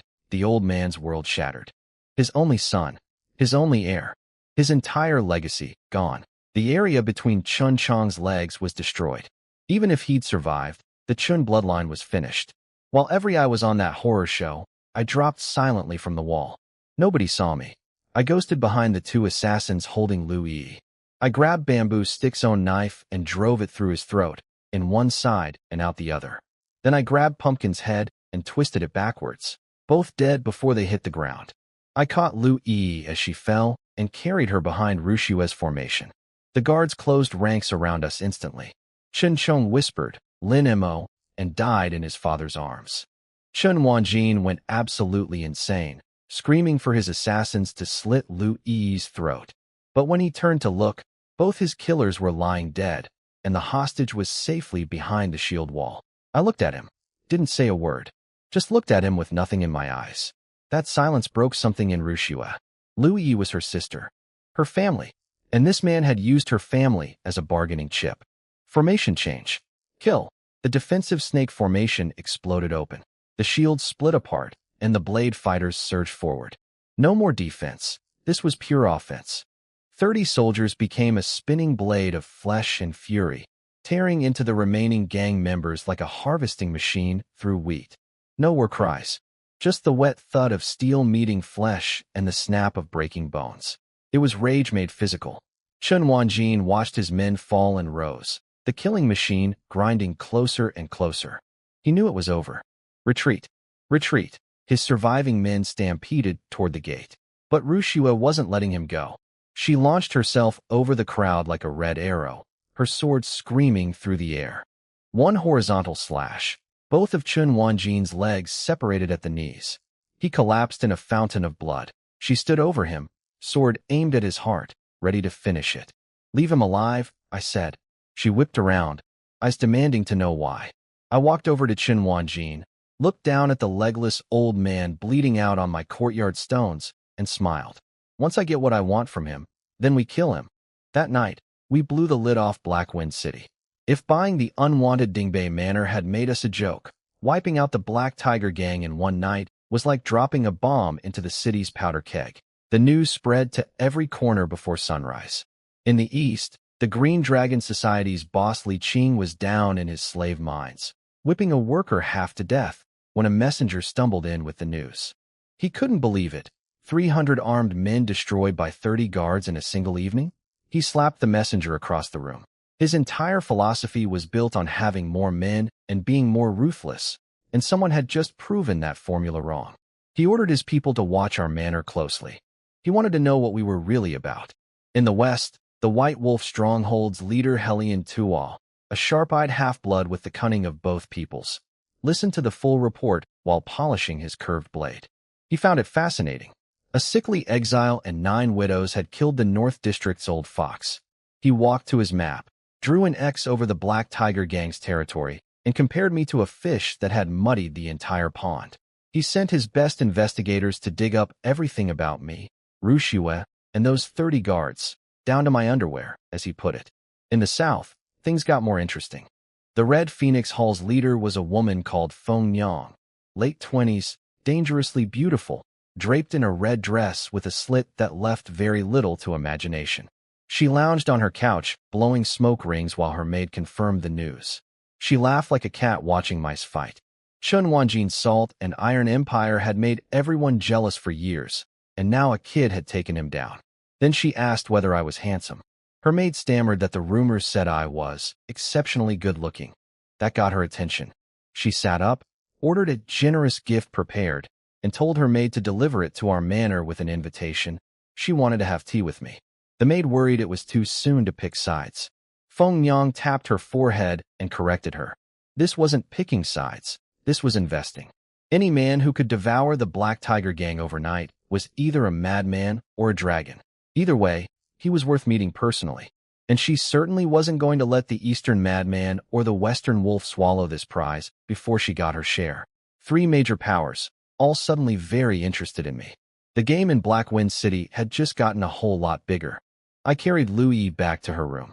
That familiar orchid scent filled the air, faint but always there, always tugging at something inside me. I laid her gently on the bed and looked down at her. Her face was completely drained of color, pale as paper, fragile in a way that made my chest tight. On her neck, there was a thin red line where the blade had cut her. It had stopped bleeding, but seeing it felt like someone had carved that wound into me instead. I took out some medicine and dipped my finger into the cool ointment.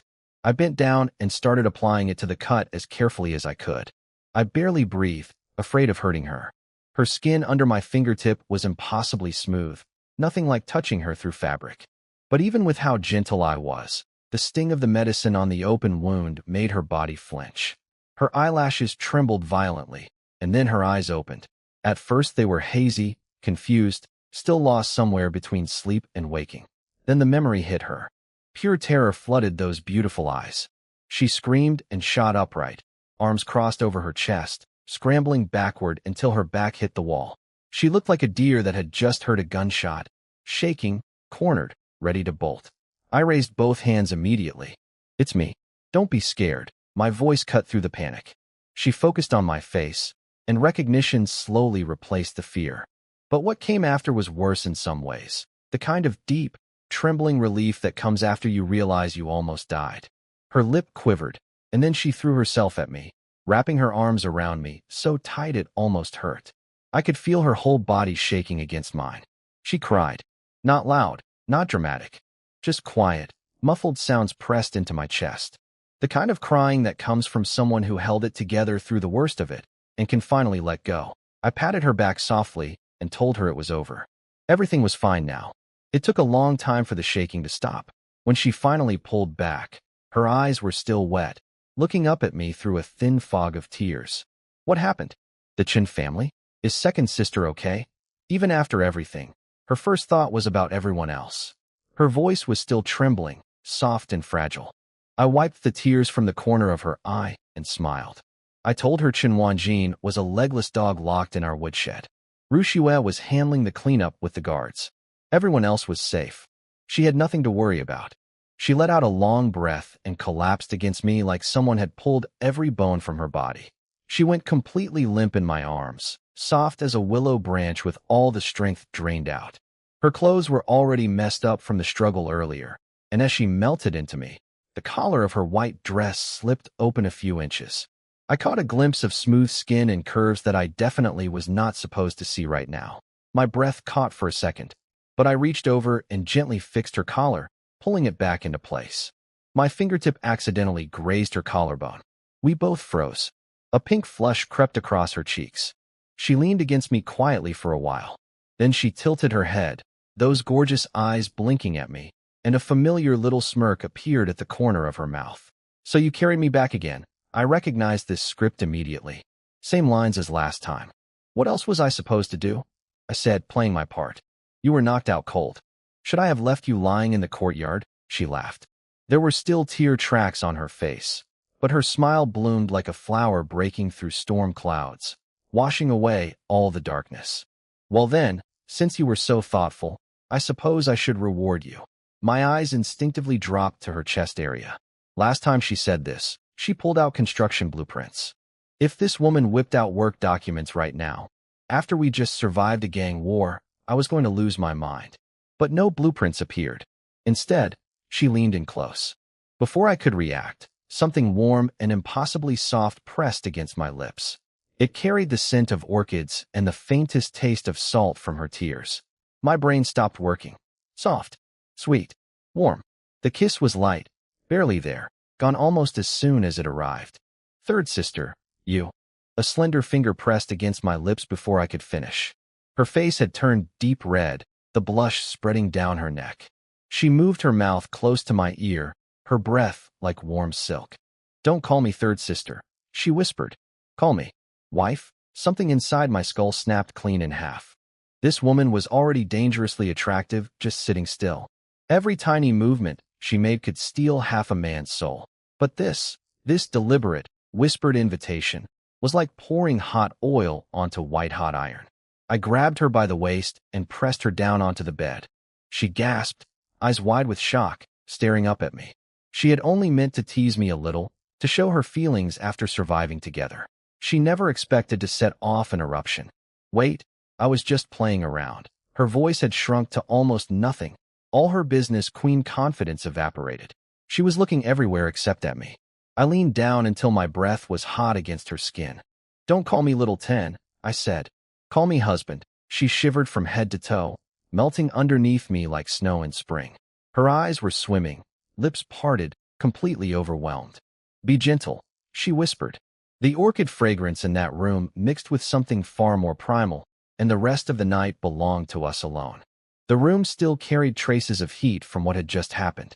I was half lying on the bed with a thin blanket over me, my chest and shoulders exposed. Lu Yi was kneeling beside me wearing nothing but a white silk nightgown, one strap sliding off her smooth shoulder. After what we had shared, her already stunning face was glowing with a deep rosy flush. Every glance she gave carried a kind of intoxicating charm that made it impossible to look away. She was like a flower that had just been kissed by rain, blooming with dangerous beauty. She was bent over my shoulder, dabbing medicine onto the wound from Chun Chong's sleeve pistol. The bullet had been dug out, but the hole it left behind still looked ugly and raw. The second the alcohol-soaked cloth touched the open flesh, fire raced through my nerves and I sucked air through my teeth, so hard my whole body locked up. "Watch it. Are you trying to murder your own husband? That hurts." She looked up with those glistening eyes, gave me an annoyed glare, but her cheeks betrayed her with a fresh wave of pink. She scolded me in that impossibly soft voice, saying it was my own fault for being so rough earlier when I was already injured. Now I wanted to complain about pain. I protested immediately. How was any of this my fault? She was the one who started it. She kissed me first. I was a healthy young man, and she was the most seductive woman alive. What exactly did she expect would happen? She raised her little fist to hit me, but then saw the bandage and stopped herself. Her mouth kept scolding, but her hands got even gentler. She finished wrapping the wound with clean gauze and tied a neat little knot. She sat up, ready to climb off the bed and put the supplies away, when her eyes caught something odd about the blanket. There was a suspicious little hill rising from the flat surface. She tilted her head, probably thinking the fabric was bunched up. Being the perfectionist she was, she reached out to smooth it down. The instant her hand made contact, I let out a strangled sound I could not contain. She froze. Then understanding hit her like a lightning bolt. Her face went nuclear red. She punched my chest, half furious and half mortified, demanding to know how I could possibly be ready again when I was literally wounded. Her voice was pure complaint, but the softness underneath made it the sweetest sound I had ever heard. I grabbed her wrist, flipped her onto the bed, and pinned her beneath me before she could escape. She yelped in surprise, eyes wide, realizing she had accidentally lit the fuse a second time. She stammered that I should slow down, be careful of the stitches, stop being so impatient. I leaned in close, my nose nearly touching hers, and told her that the first round had been too rushed. I had charged in like a soldier storming a fortress and barely tasted anything. Now I intended to take my time and savor every single detail of my beautiful wife. She went boneless, pushing weakly against my chest, whispering that I was terrible, that I should at least be careful with my shoulder. I told her I would survive and kissed her before she could argue further. A long while later, I lay there feeling like every cell in my body was singing with contentment. She was draped over me like a lazy cat, not moving a single muscle, her enchanting eyes half closed in a dreamy haze. Holding her warm body against mine, I truly understood what people meant by heavenly bliss. I pulled myself together and opened my system panel. A shining golden gift package was floating in my mind, labeled as Lu Yi's special reward. I opened it silently. The system announced I had received something called a Fun Variety Wardrobe. I stared at the name, completely confused. A wardrobe? Was this some kind of snack box to replenish energy after physical exercise? What was the system thinking? I examined the item in my mental space. It was an incredibly fancy wardrobe, all white with golden decorations carved into every surface. It could not be taken out of the system physically, but I could open its doors with a thought. When I looked inside, my jaw nearly hit the floor. It was not food. It was not equipment. It was rack after rack of costumes. Sailor uniforms, bunny girl outfits with ears and fluffy tails, nurse costumes, cat ear sets, and in the drawers below, an absolute treasure trove of silk accessories in every possible style and color. Black, white, fishnet, lace straps. Everything a man with a creative imagination could ever dream of. My eye twitched violently. So that was what variety meant. The system was not a game master. It was an absolute degenerate mastermind that understood my deepest needs better than I understood them myself. I mentally reached for the most classic item, a pair of black silk stockings. The thought barely formed before they materialized in my hand. They were cool to the touch, impossibly smooth, thin as a butterfly wing, yet stretchy and strong. The quality was beyond anything this world could produce. That was when Lu Yi noticed what I was holding. She propped herself up lazily, her nightgown slipping even further down her shoulder, revealing more of her freshly glowing skin.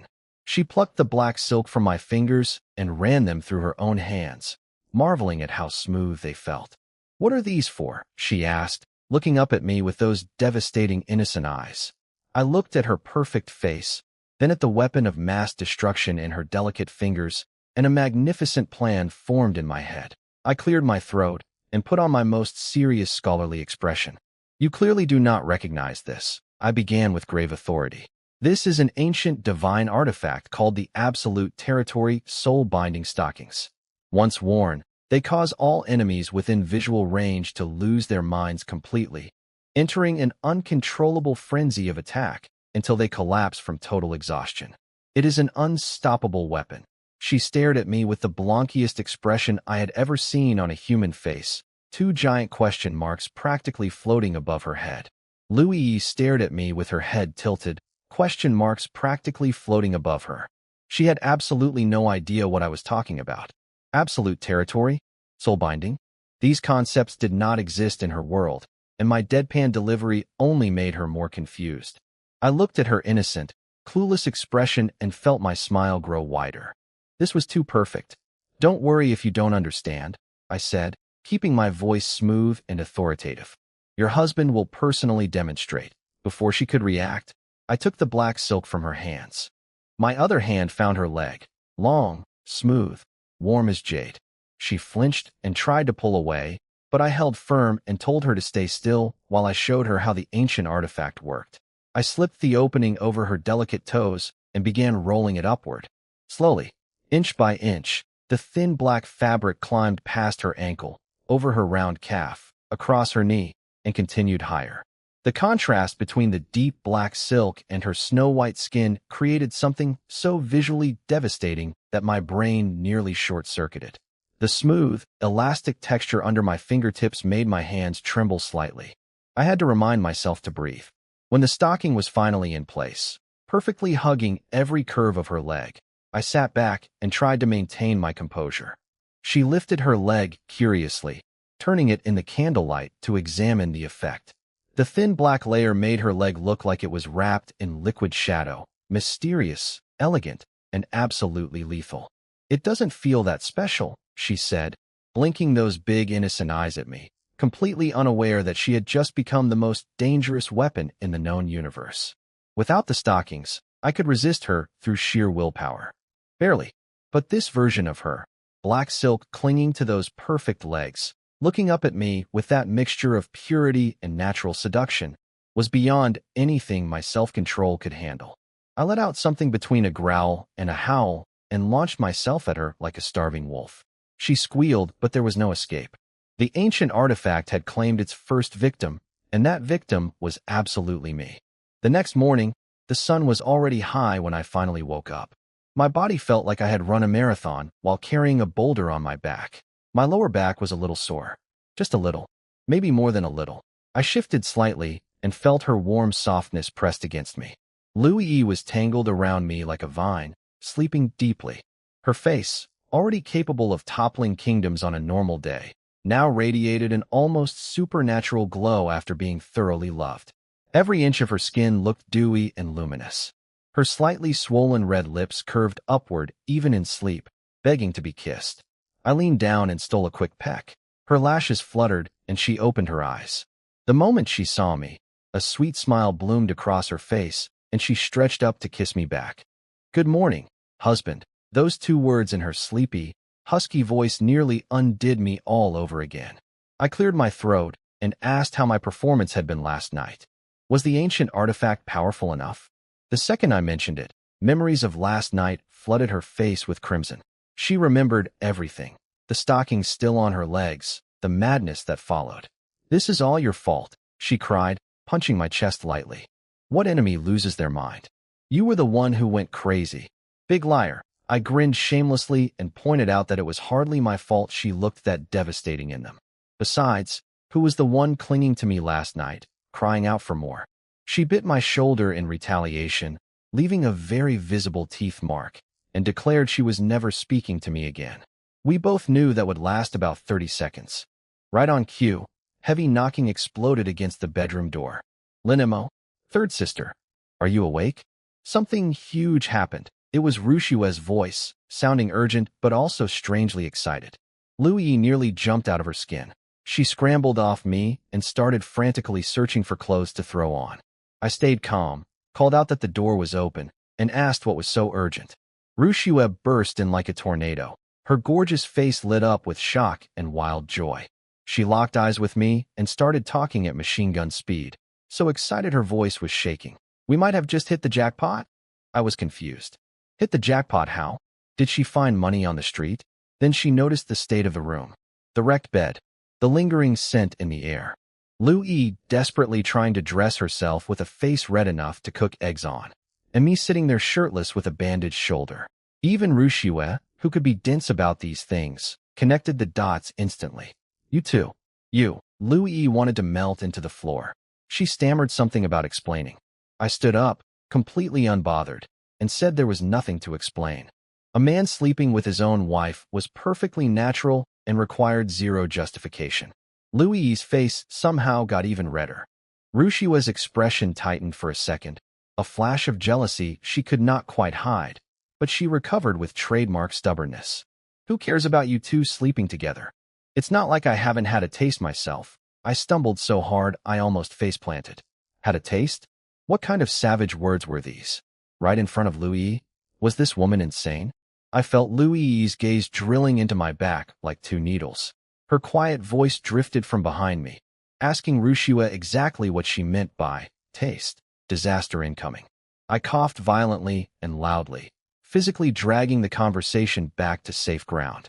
Talk about the important thing, I begged. The actual news. Rushua shot me a victorious smirk, clearly pleased with the chaos she had caused, then finally got to the point. Chen Wanjin's mansion. I found a massive secret. That got my attention. I stopped mid-button. She told me she had taken a team to search Chen Wanjin's estate. In his bedroom, behind a hidden panel, she discovered a tunnel leading underground. At the bottom was a treasure vault packed floor to ceiling with gold, silver, and precious goods. Mountains of wealth, she said. Literal mountains. Lu Yi and I looked at each other. We both saw the same shock and excitement reflected back. They found the vault. The second I heard, treasure vault, every ache in my body vanished. My back stopped hurting, my legs felt brand new, and I was pretty sure I could fight another war right then and there. I threw on clothes in 3 seconds flat and told Rushua to lead the way. The three of us raced to the Chun family mansion. Our guards had already taken control of the whole estate. People were everywhere, sorting through rooms and hauling out supplies. Rushua guided us straight to Chun Wanjin's bedroom, which was completely trashed. A heavy bookshelf had been knocked over against the wall, revealing a pitch-black hole behind it. She pointed at the entrance with obvious pride. She told me she had felt something was off about that bookshelf, kicked it over, and discovered the secret passage. I gave her a thumbs up and told her I loved her treasure hunting style, simple, violent, and effective. I grabbed a torch from one of the guards and went in first. Stone steps led downward, slippery and damp. The air smelled like dust mixed with old copper coins. After about 50 steps, the passage opened up into a massive underground chamber. What I saw made me gasp out loud, and I am not a man who gasps easily. The space was roughly half the size of a basketball court, and it was filled with treasure. On the left side, gold bars were stacked into a small mountain that hurt to look at directly. On the right, rows and rows of neatly organized wooden crates were lined up. Several had been cracked open, revealing perfectly white silver ingots packed inside. In the center of the room sat dozens more large chests that nobody had opened yet. Rushua ran to one of the center chests and flipped the lid. Gems, pearls, and polished stones spilled into view, catching the torchlight and scattering it into 1,000 colors. Some of the rubies were the size of pigeon eggs. Any single one of them could feed an ordinary family for a lifetime. Rushua was practically vibrating with excitement. Her eyes burned with a feverish light as she announced that with this money, she could expand our guards to 1,000 men. No, 5,000. She wanted to buy the best war horses, forge the sharpest swords, and build the heaviest armor. She wanted to make sure nobody would ever dare threaten our manor again. She was not looking at gold. She was seeing an army. Lu Yi was equally stunned, but her brain switched into business mode within seconds. Her merchant instincts kicked in hard and fast. She told Rushua that we could not just spend all this money, or it would eventually run dry. We needed to use a portion as startup capital. Open a money-lending house in the city to collect idle funds from the population. Take over Chun Wanjin's entire salt and iron operation. Make money work for us, generating profit that multiplied endlessly. Rushua blinked at her in confusion. Money could make more money? Lu Yi smiled with supreme confidence and told her that fighting was Rushua's specialty, but business was hers. Within minutes, Lu Yi had people bringing in account books, ink, brushes, and an abacus. A desk and chair appeared in the underground vault. She sat down and started writing at terrifying speed, cataloging everything. She barked instructions at Rushua to organize the counting teams. Rushua threw herself into the work with her usual intensity, rolling up her sleeves and yelling at the top of her lungs as she directed the guards through the inventory. Gold bars, 50 per crate, 50 ounces each.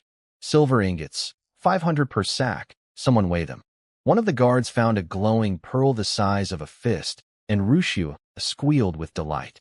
The two of them worked together like a perfectly oiled machine. One commanded, the other calculated. The sound of clinking metal and Rushua's booming voice filled the vault. And me? I stood in the corner like a decorative plant. I tried to help. I really did. But when it came to military planning, Rushua was light years ahead of me. When it came to finance, Lu Yi might as well have been my ancestor.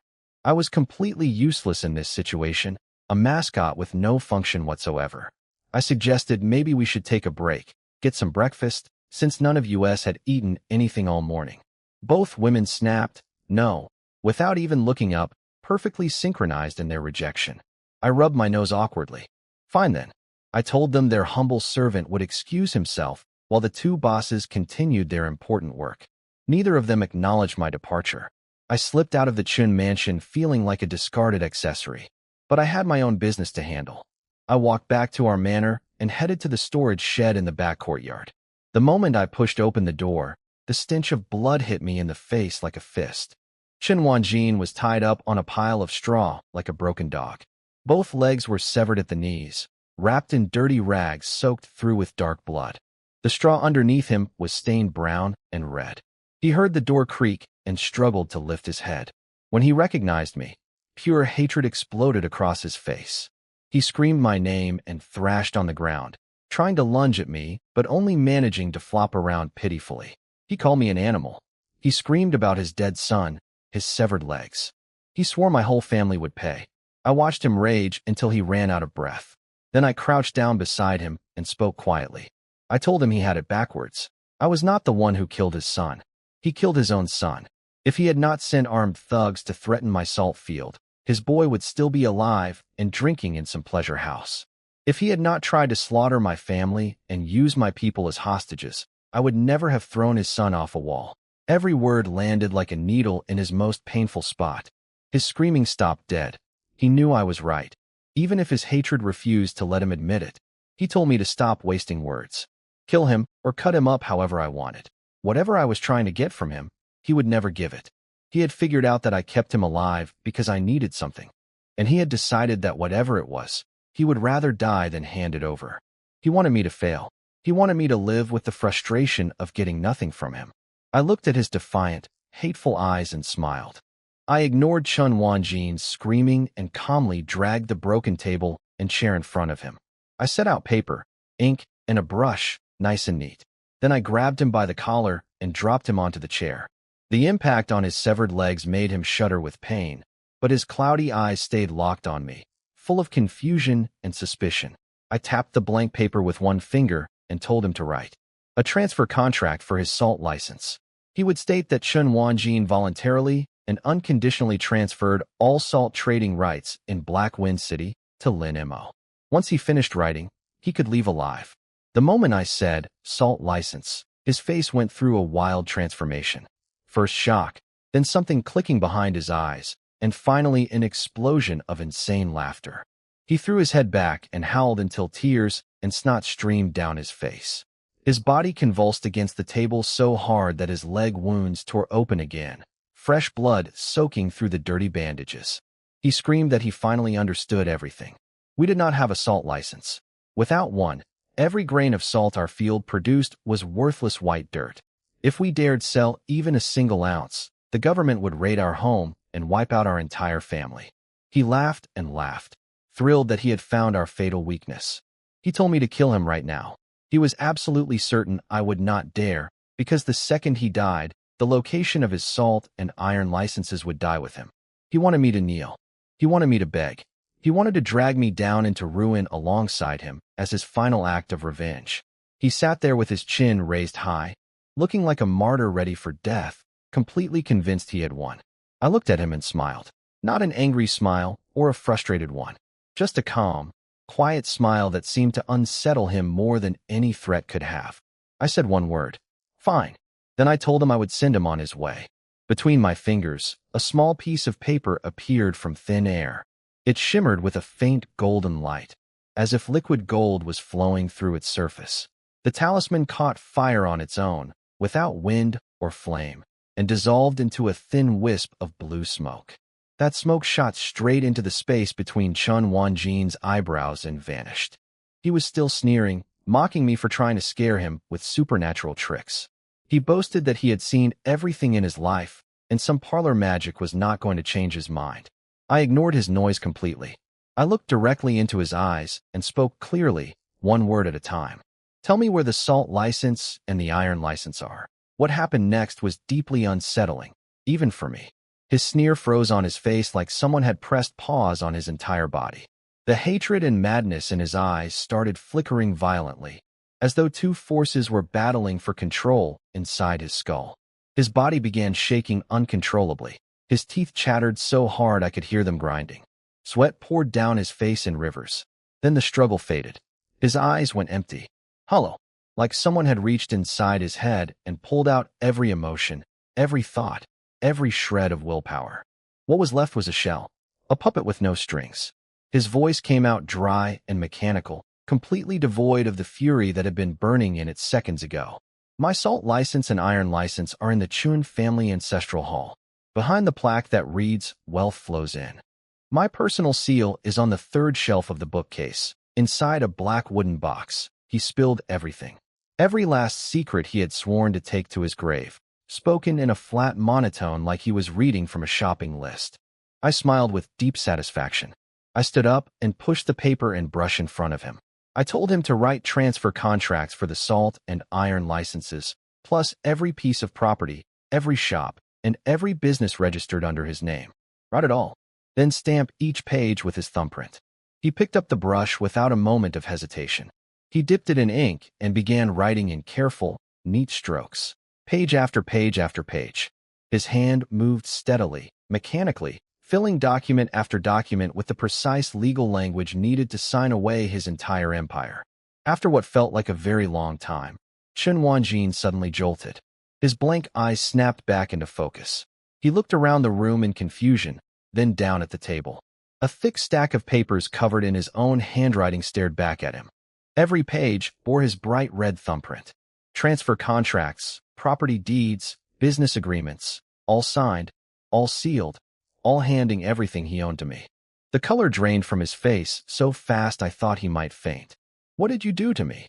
he whispered, his voice cracking with horror. I picked up the stack of documents, blew gently on the wet ink, and tucked the whole bundle inside my robe. Then I crouched down, patted his cheek, and told him that next time, he should try being less stubborn. One sharp twist, a clean snap.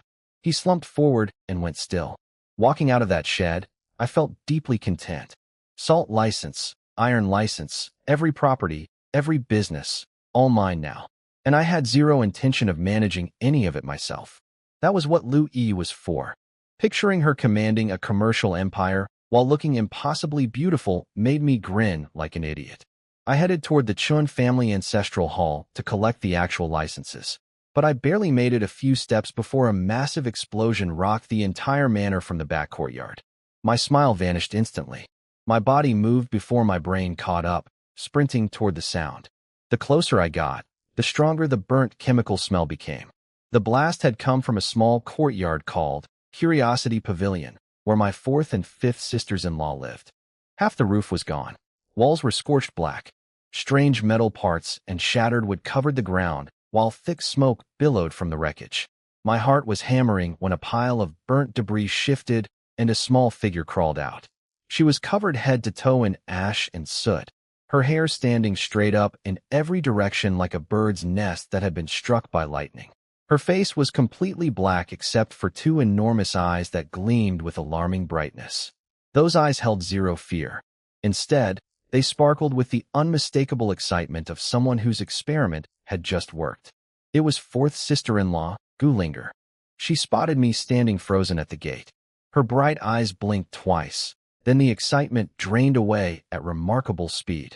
Her lower lip pushed out into a perfect pout, and her eyes filled with tears faster than I thought physically possible. "Little brother-in-law," she said in the sweetest, most pitiful voice imaginable, dragging out every syllable. I did not do it on purpose. It just exploded by itself. I stood there with my brain completely offline, trying to process what exactly I was looking at. Before I could even process what I was looking at, Su Qingwei and the other sisters-in-law came rushing over. When they saw the destroyed courtyard and the soot-covered creature standing in the middle of it, every face went white with shock. Su Qingwei was the first to reach Gulinger, grabbing her and checking every inch of her body for injuries. She scolded her with a voice full of worry, saying she had told her 1,000 times not to play with dangerous things at home. Gulinger dove straight into Su Qingyue's arms and smeared black ash all over her clean clothes without a care in the world. But instead of looking sorry, she puffed up her chest and started defending herself. She insisted it was not her fault this time. Her Thunderfire bomb had a mind of its own and decided to explode ahead of schedule. She told it to wait, but it refused to listen. She spoke about the explosive device like it was a disobedient pet rather than something that had just blown the roof off her house. I stood at the gate with my temple throbbing. Thunderfire bomb. She had been building bombs. In our home, where people lived and slept and ate breakfast. This tiny girl had been manufacturing explosives in a residential courtyard like it was a perfectly normal hobby.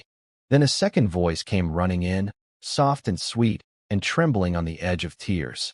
It was fifth sister-in-law, Gu Minjer, bursting through the gate clutching a little paper package to her chest. She and Gu Linger were twin sisters, both 18 years old. They shared the exact same delicate doll-like face, the same impossibly mature figure that seemed to contradict their innocent features completely. But their personalities could not have been more different. Gu Linger was a firecracker wrapped in candy paper. Gu Minjer was a soft pudding served in a porcelain bowl. Where one sister could blow up buildings, the other could barely finish a sentence without blushing. Gu Minjer was wearing a pale yellow dress with her hair done up in two cute buns. She had gone out early to a famous bakery in the South District to buy pastries. She came home to find her sister's workshop turned into a crater. The second she saw the blackened figure standing in the rubble, her eyes turned red, and she threw herself at her twin, crying that she thought the worst had happened. Gu Linger instantly transformed into the responsible older sister. She straightened her back, patted her soot-covered hand on Minjer's clean hair, and declared that everything was under control. Just a minor miscalculation. The Thunderfire bomb performed slightly above expectations. Small matter. Nothing to worry about. I watched this scene unfold and marveled at the contrast. Same face, same body, completely different operating systems. One was a battlefield engineer, the other was a baby rabbit made of cotton candy. Hard to believe they came from the same womb. Once Minjer confirmed her sister was unharmed, she finally noticed me standing at the entrance. Our eyes met, and her face instantly turned the color of a ripe tomato. She quickly separated from her sister, smoothed down her rumpled skirt with nervous hands, and shuffled over to me with tiny steps. She curtsied politely, her voice small and timid, apologizing on behalf of her sister for causing trouble and making a mess. Looking at this shy little creature who could barely make eye contact, I felt genuinely amused.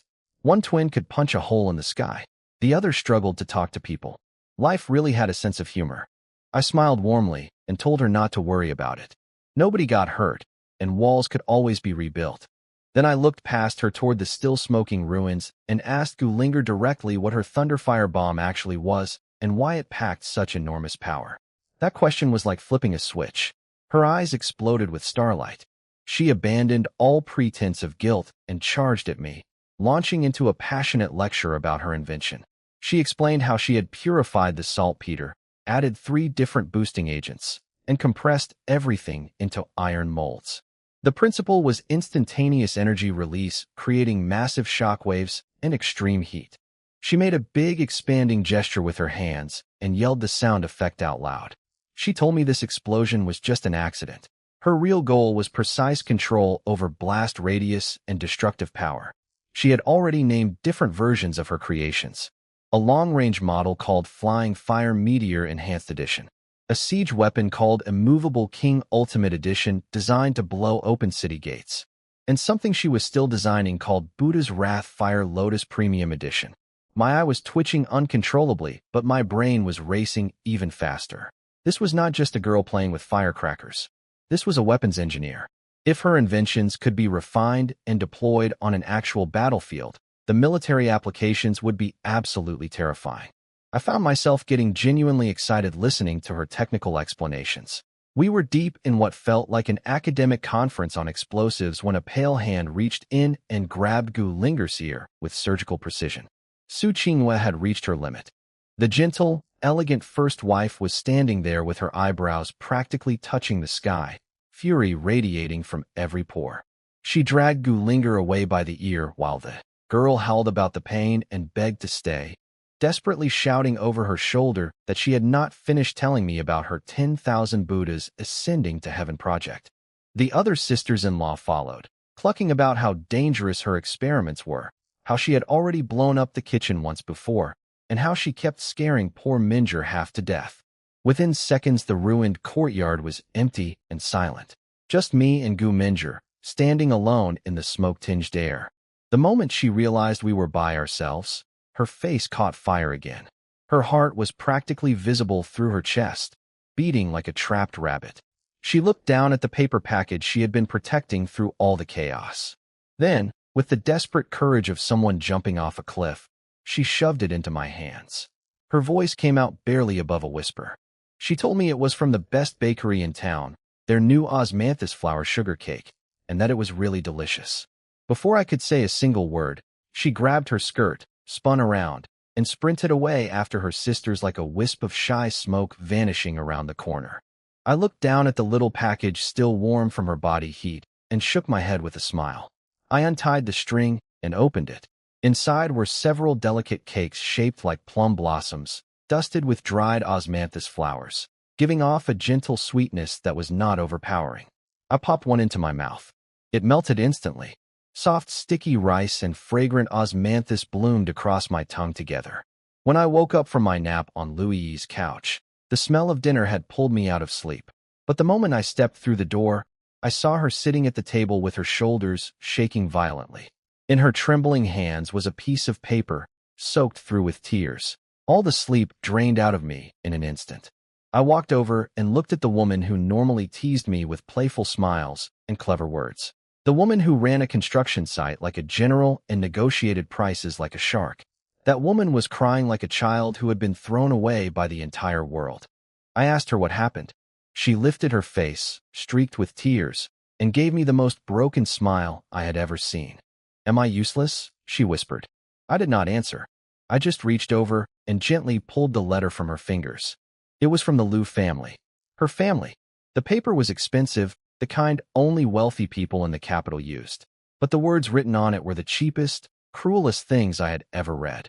No mention of the salt license. No warmth. No greeting. Just 4 cold lines telling her to never bring up the salt license again. That she had no connection to the Liu family anymore. And to stop writing letters. It was not even signed with a name. Just the Liu family. Like she was not worth the effort of a personal signature from her own father. A cold fury flickered deep inside me. Not for myself. For her. She told me everything then, though I could piece most of it together already. Growing up, she had always been smarter than her brothers. She could read 1,000 characters at 3, manage household accounts at 7, and offer brilliant business ideas at 10. But every time she showed her talent, her father and brothers just patted her head and told her she was clever for a girl, but girls did not need to understand business. Her only job was to look pretty and marry well. That was her contribution to the Liu family. They took her ideas, used them to make money, and gave all the credit to her brothers. She was always the flower vase locked in the back rooms, never allowed to step into the world she was born to conquer. So when her father offered her a deal, marry into the powerful Lin family, and he would grant her one wish, she grabbed it with both hands.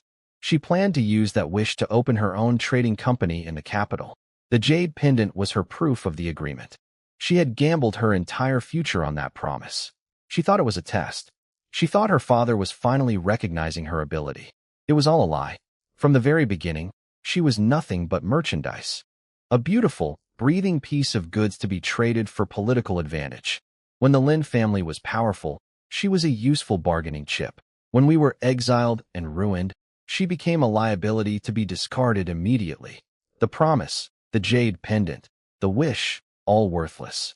In the Liu family's giant ledger of profit and loss, their own daughter did not even rate a footnote. She laughed through her tears, a sound so hollow it made my chest ache. She said everything she had been proud of, her business mind, her ambitions, her dreams, had turned out to be one enormous joke. She had always believed she could prove her worth. But in the end, she never had anything at all. I looked at her, at those beautiful eyes drowning in pain, and I made a decision. I took the letter and tore it apart. Slowly, deliberately, right in front of her face. I ripped it into pieces no bigger than fingernails and let them fall like snow between us. She stopped crying and stared at me, stunned. I told her it was garbage. Nothing worth crying over. Wasting tears on people who did not deserve them was a waste of perfectly good emotions. Then I reached into my robe and pulled out a thick stack of documents. I dropped them on the table in front of her with a solid thump. The first page on top bore the bright red official seal of the government. Her eyes locked onto it, and her pupils shrank to pinpoints. It was the salt license. Before she could even process that, I slid it aside to reveal the second document underneath. The iron license. Her breathing nearly stopped. If the salt license was a key to a fortune, the iron license was the foundation of an empire. Both had been Chen Wanjin's most guarded possessions.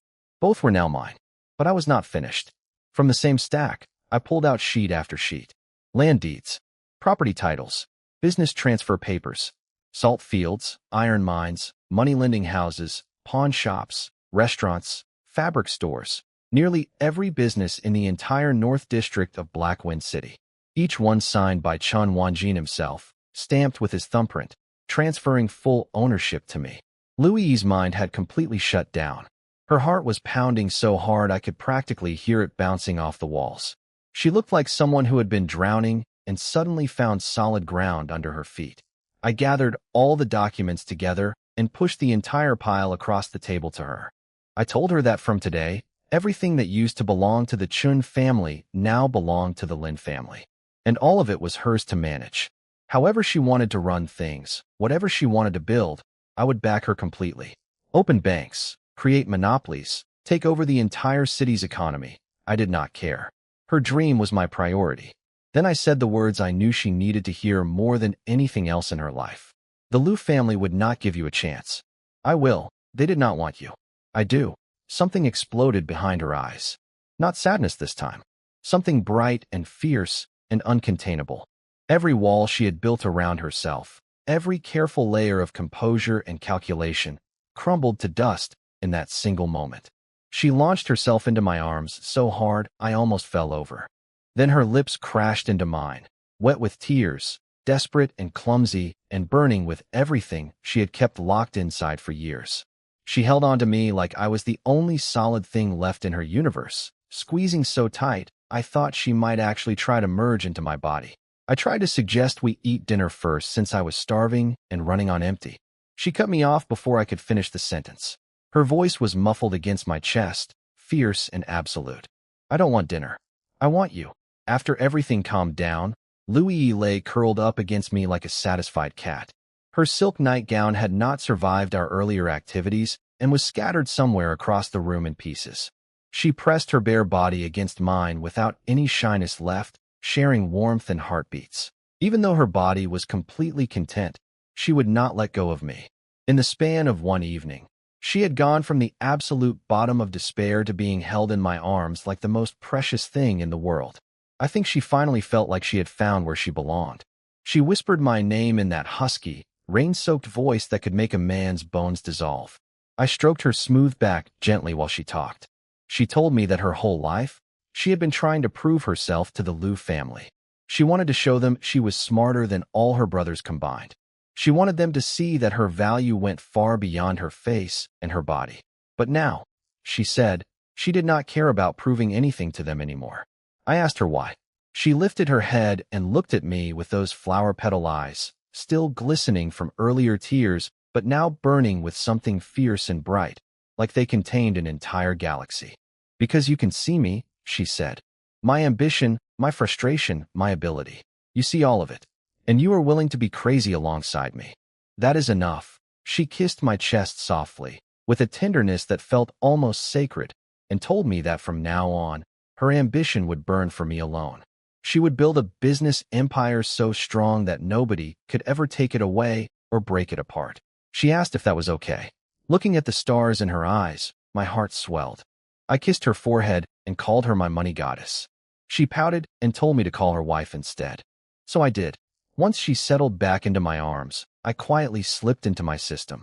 Louis's portrait in the beauty collection had transformed completely. The once static gray image was now a dazzling animated scroll of pure gold and color. The picture showed a breathtaking woman in a luxurious golden robe, barefoot, lounging lazily on top of a mountain made entirely of gold, silver, and jewels. She was toying with a jade scepter between her elegant fingers, her seductive eyes half closed with casual power. Behind her, a massive golden money tree swayed without wind, showering the scene with an endless rain of gold coins. The face was unmistakably Lu Yi. Her stats had both hit maximum. Beauty score 100 out of 100, titled Calamity of the Age. Intimacy 100 out of 100, titled Exclusive Enchantress. Both descriptions fit her perfectly. Her allure really could bring kingdoms to their knees, and after last night, the exclusive part was certainly accurate. Her talent, Crystal Heart, was still locked. The activation condition remained the same impossible task. Get Lu Yi to willingly wash my feet and say, "Husband, is the water temperature comfortable?" The reward would be glazed eyes, the ability to see through all things, perceive fortune's flow, and pierce any illusion.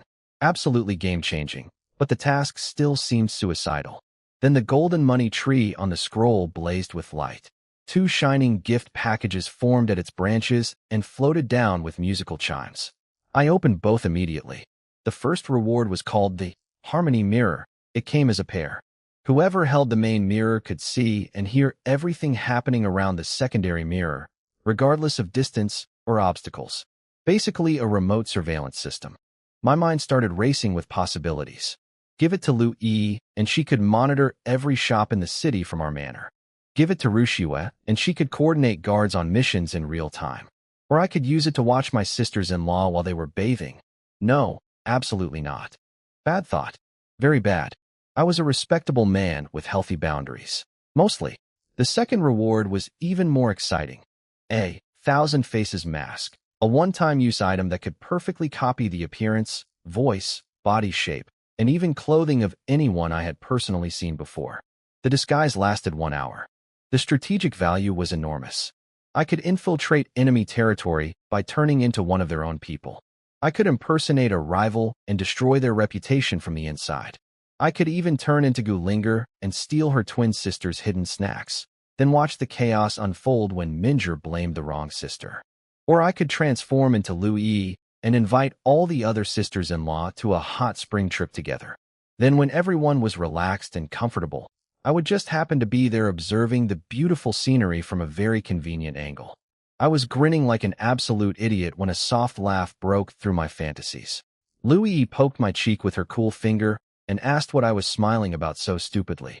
She pointed out that I was practically drooling and accused me of planning something terrible again. I wiped my mouth hastily and denied everything. But my attention drifted back to the one remaining challenge. The Crystal Heart talent and its absurd activation requirement. The Glazed Eyes ability was too powerful to ignore. I needed it. The problem was the method. Even with intimacy maxed out and Lu Yi completely devoted to me, she was still a proud woman at her core. A former noble daughter, a business genius, a future commercial queen. Asking her to kneel down and wash my feet carried a weight that went beyond the physical act. It was a symbol of submission, of total surrender, and that clashed with everything she was. I started running through scripts in my head. Should I just ask directly? "Honey, wash my feet, please." Too blunt. She would see through it instantly. Should I hint at it? "My feet are so tired from walking today." Too obvious. Her razor-sharp mind would catch the manipulation before I finished the sentence. I was still spinning through increasingly desperate plans when she stirred in my arms. She nuzzled deeper into my chest like a sleepy kitten finding a warmer spot. Then, in that impossibly soft, mumbling voice, half asleep and utterly disarming, she whispered something that made my entire brain freeze solid. "Husband, do you want me to wash your feet?" When she asked me that question out of nowhere, my entire body went stiff. How could she possibly know about the foot washing thing? I stared down at her in pure shock and asked how she came up with that. She laughed at my face and poked my chest with her finger, those bewitching eyes dancing with mischief. She asked if she had guessed right and whether I was feeling guilty about it. After a pause, she pressed her cheek back against my chest and quietly explained something incredible. Ever since we had truly become husband and wife, she could faintly sense my thoughts. Not clearly, more like reflections on water, flickering and vague, but definitely real. She gave an example from the treasure vault earlier that day. When Rushua had the guards moving gold bars, one of them was shouting to be careful while his mind was screaming with greed. She caught that flash of hidden desire for just an instant, but she caught it nonetheless. And with me, she said, the connection was strongest. My feelings and intentions came through clearest of all. My mind raced. This had to be connected to the Dragon Phoenix Harmony technique. Somehow our bond had awakened a kind of empathic ability in her. I decided to test the range. I looked into her eyes and concentrated with everything I had, mentally screaming one thought over and over about putting her in white stockings. She closed her eyes, focused for a moment, then shook her head. Too blurry, she said. Could not grab onto it. But she added with a wrinkled nose that whatever I was thinking felt kind of stupid. I exhaled with massive relief. The connection was not precise and definitely not running around the clock. Thank goodness. If she could read my mind in full detail at all times, I would die of embarrassment within a week. The things that passed through my head on any given afternoon would end multiple marriages. She pinched my waist and demanded I stop dodging her question. Did I want her to wash my feet or not? Those all-seeing eyes were locked onto mine, and I knew lying was pointless. I nodded and started to explain that the whole situation was complicated, but she cut me off before I could build any excuses. She said it was nothing to feel awkward about. I had given her a mountain of gold. I had picked up her shattered dream and placed it back in her hands. Her ambition, her pride, everything she was, it all belonged to me now. Washing my feet was the smallest thing in the world compared to what I had given her. She sat up with smooth confidence, wrapped herself in a silk robe, and told me to wait.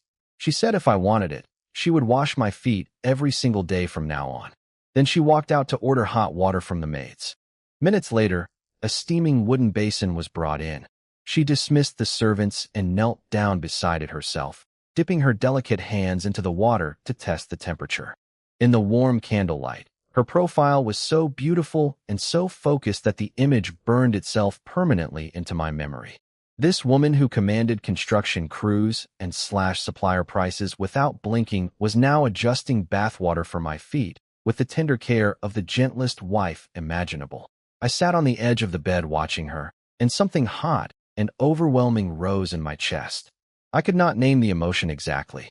It was bigger than gratitude, deeper than affection, and fiercer than anything I had felt before. She looked up at me with a playful wink and asked what I was waiting for. She told me to put my feet in. She was kneeling there, that nation-toppling face tilted upward, her soft hands already reaching for my ankles. Those same hands that calculated fortunes and signed contracts worth thousands now gently guided my feet into the warm water. The heat wrapped around my skin instantly, washing away tension I did not even know I was carrying. Her fingers began working through the water, kneading and pressing with perfect pressure. When her fingertips traced across the sole of my foot, a tingling sensation shot straight up my spine and into my scalp. My breathing went ragged without my permission. She noticed and smiled wider, clearly enjoying the effect she was having. Her nimble fingers worked across every inch, pressing, rubbing, squeezing between my toes, while steam rose around her face and made those flower petal eyes shimmer like they were filled with liquid light. Then she scooped warm water in her palm and poured it slowly over the top of my foot. Her voice came out soft as silk, sweet as honey. "How is it, my dear husband? Is the water temperature comfortable?" The system exploded in my head. Mission complete. Louis's exclusive talent unlocked. The glazed eyes were mine. I blinked instinctively, and the entire world transformed. Everything looked the same on the surface, but now I could see beneath it. The wooden basin displayed floating text telling me its age, condition, and that it contained trace amounts of calming wood essence. I looked at the bed, and the system helpfully informed me it was a 10-year-old golden silk Nanmu frame that had once been extremely sturdy until a certain person named Lin Mo got his hands on it. Very funny, system. I turned my gaze to Louis. A magnificent golden aura swirled around her body like a warm ocean of light. The system described her state as fully devoted, emotionally bonded, possessing absolute loyalty to me. I checked my own hand next. My vitality was strong, spiritual energy slightly depleted, and the Dragon Phoenix technique was slowly circulating through my body. This was the glazed eyes, seeing through all things, reading the truth beneath every surface. The power was absolutely insane. But after barely 10 seconds, a crushing wave of dizziness slammed into my brain. All the information streams vanished, and the world snapped back to normal. The ability was devastatingly powerful, but consumed enormous mental energy. I could not use it carelessly. Still, My heart was pounding with excitement. Her voice pulled me back to earth. She was drying my feet with a soft cloth, handling each toe with impossible gentleness, asking why I was spacing out. I looked at her kneeling there, warm and obedient and beautiful beyond reason, and felt love and possessiveness surge through me like a tidal wave. A wicked grin spread across my face. Without warning, I scooped her up in both arms. She yelped and grabbed my neck. Then I set her down beside me and pressed her still-stockinged feet into the basin alongside mine. Water splashed everywhere. She squealed and protested, her face flushing crimson. The warm water soaked through her thin silk stockings, clinging to her perfect little feet. In the small basin, her toes bumped against mine. Her feet were tiny, cool, and soft as jade. Mine were large and warm and rough. She buried her burning face in my shoulder, too embarrassed to look up. "You are the worst," she whispered. I woke up the next morning feeling fantastic. Reached over to the other side of the bed and found it empty. Louis was already gone. When I walked out to the main room, breakfast was waiting on the table, warm millet porridge and crystal shrimp dumplings, still steaming. A note sat beside the food.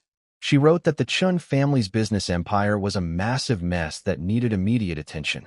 Salt fields, iron mines, dozens of shops, all requiring reorganization. She called herself this Empress and said she was heading out to conquer my commercial kingdom on my behalf. She ordered me to eat breakfast and not skip it. Then she added that my performance last night was barely passing and that she would be testing me again tonight. She signed it, "Your money goddess, Louis." I stared at the note, half laughing, half speechless. Yesterday this woman was sobbing in my arms like her world had ended. One night later, she was calling herself an empress and grading my bedroom skills. The version of Louis that had been fully unlocked was wilder and bolder than I ever expected. And honestly, I kind of loved it. After finishing my sponsored breakfast, I thought about what to do with my day. Su Qinghue was resting for the baby. Rushue was drilling the guards. Louis was out making money. I was the idle husband with nothing on his schedule again. Then yesterday's explosion flashed through my mind. That Thunderfire bomb. And the girl who made it, fourth sister-in-law Gulinger. If her inventions could be controlled and improved, the military value would be enormous. I decided to pay her a visit and see what the human TNT was up to today. I heard the hammering before I even reached the courtyard. When I arrived at Curiosity Pavilion, I was genuinely surprised. The rubble from yesterday's blast had been almost entirely cleared. More than a dozen beefy craftsmen were working at full speed to rebuild the place, and their commander was Gulinger herself. She had changed into a practical black outfit with her hair tied up in a tight bun, a few smudges of ash still decorating her cheeks. She stood on top of a large rock with her hands on her hips, barking orders like a veteran construction foreman. She yelled at one carpenter that his crossbeam was 3 inches off center and told another that his support pillar was half a foot in the wrong position and would compromise the structural integrity. She knew exactly what she was talking about, and those grown men twice her size were following her directions without argument.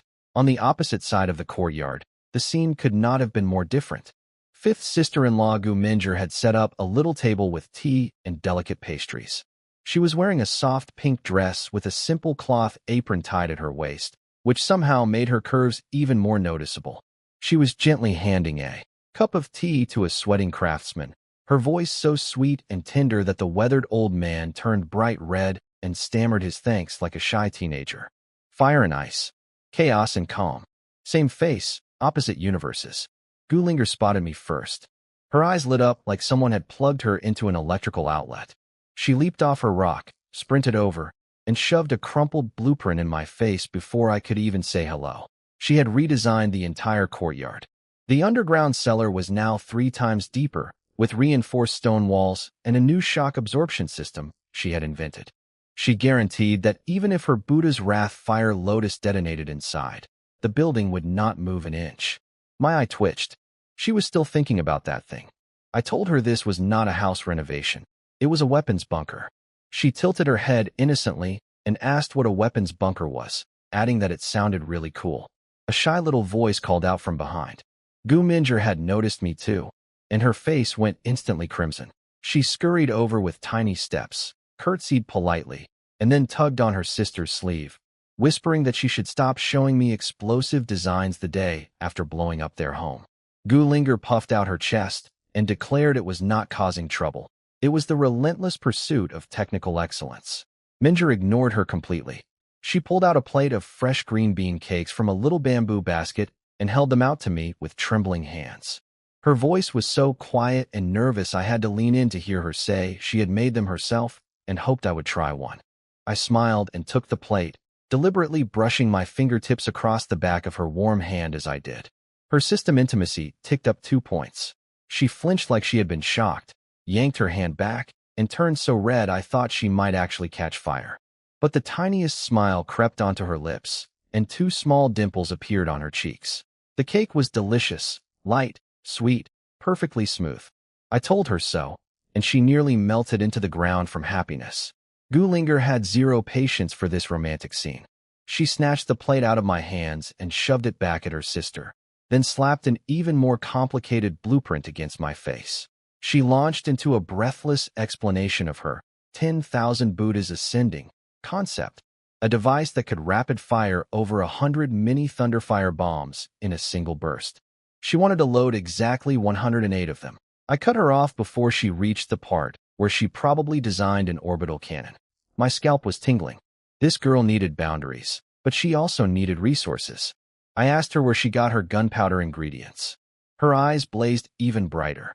She made everything herself, she said, like it was the most obvious thing in the world. I pressed further. Where did she find the raw materials? Saltpeter and sulfur were strictly government-controlled. Regular people could not get anywhere near them. She leaned in close and whispered like she was sharing a state secret. There was a place called West Wind Pass outside the city's western gate, a black market where anything could be bought if you had money. Barbarian curved swords, dried yak meat from beyond the border, mysterious pills that supposedly made men stronger, and most importantly for her, saltpeter and sulfur. My ears perked up immediately. A black market. That could be extremely useful. I casually asked if the materials were easy to buy there. Her face crumpled into a frustrated pout. Not easy at all, she complained. And ridiculously expensive. She had spent half her monthly allowance from Su Qingwei on a tiny amount, and yesterday's accident had blown it all up in one glorious second. She looked genuinely heartbroken about the wasted money, not the wasted building. Gulinger was still complaining about the price of materials when something clicked in my brain. Expensive? Hard to find. I suddenly remembered the massive stash of military-grade gunpowder I had taken from Chinchong's carts and stored in my system space.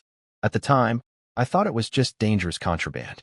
But hearing her talk about how rare and costly those ingredients were, my first instinct was to sell it all for an insane profit. Then I killed that idea immediately. Too small.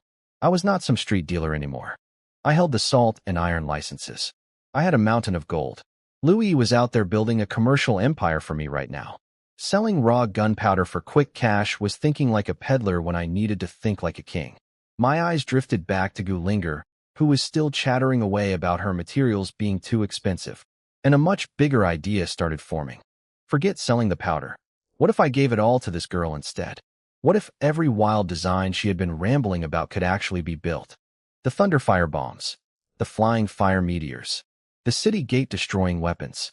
If even half her concepts worked in practice, I would not just have money and influence. I would have absolute military power, the kind that flips the entire table over. My heart was pounding. This was not just a quirky sister-in-law with a dangerous hobby. She was a walking national treasure, a strategic weapons developer who could design, build, and improve her own creations. She was my personal weapons factory, and she did not even realize it. Then reality punched me in the face. I lunged forward and slapped my hand over her mouth. She had been loudly describing explosive compositions and detonation techniques in the middle of an open courtyard full of construction workers. Any one of them could have been listening. My eyes swept the yard quickly. Nobody seemed to have noticed, but cold sweat was already running down my back. I leaned close to her ear and whispered, asking if she had any idea what the punishment was for privately manufacturing these things. She blinked at me with those giant innocent eyes, nodded casually, and said yes, she knew. Execution of all 9 generations of her family. She said it the way someone might mention the weather. My temple started throbbing. She knew it was a death sentence for everyone around her, and she had been shouting about it like she was explaining a cooking recipe. I pointed at the still smoldering ruins of her courtyard and asked if she called that being discreet. She scratched her head with an embarrassed grin and called it a minor accident. I could not reason with this girl. Normal logic did not apply to whatever was happening inside her skull. So I put on my most serious face and told her in a tone that left zero room for argument. No more experiments at home. Period. The reaction was instant and devastating. Her bright, excited face collapsed like a building with its foundations pulled out. Her mouth turned downward, her eyes filled with tears at terrifying speed, and she stared at me like a puppy that had just been told it could never play again. These experiments were her entire world, the only thing she truly loved. After being exiled with the Lin family, she had lost everything. Only after we settled into the manor and things improved did she finally get to return to her passion. Every day, her happiest hours were spent locked in that workshop with her chemicals and metal parts. And now I was taking it away from her. The guilt hit me like a truck. I felt like I had just stepped on a kitten. I cleared my throat and quickly corrected myself. I told her I was not banning her research. I explained that doing it at home was too dangerous for everyone else. Instead, I would have Louis find her a secret location outside the manor. Somewhere big, somewhere isolated, with all the materials she could ever want. She could research, design, and blow things up to her heart's content without any restrictions. She froze. Those tear-filled eyes blinked once, twice, processing what I had just said. Then she exploded. Not chemically this time, but emotionally. She let out a scream so loud I was genuinely worried it would knock down the freshly rebuilt walls. She launched herself at me like a cannonball, wrapping both arms around my neck in a crushing bear hug that almost knocked me off my feet. She screamed that I was the greatest person alive, her spiritual parent, her long-lost brother from another family. Her words were barely coherent through the sheer volume of her excitement. And then I felt it.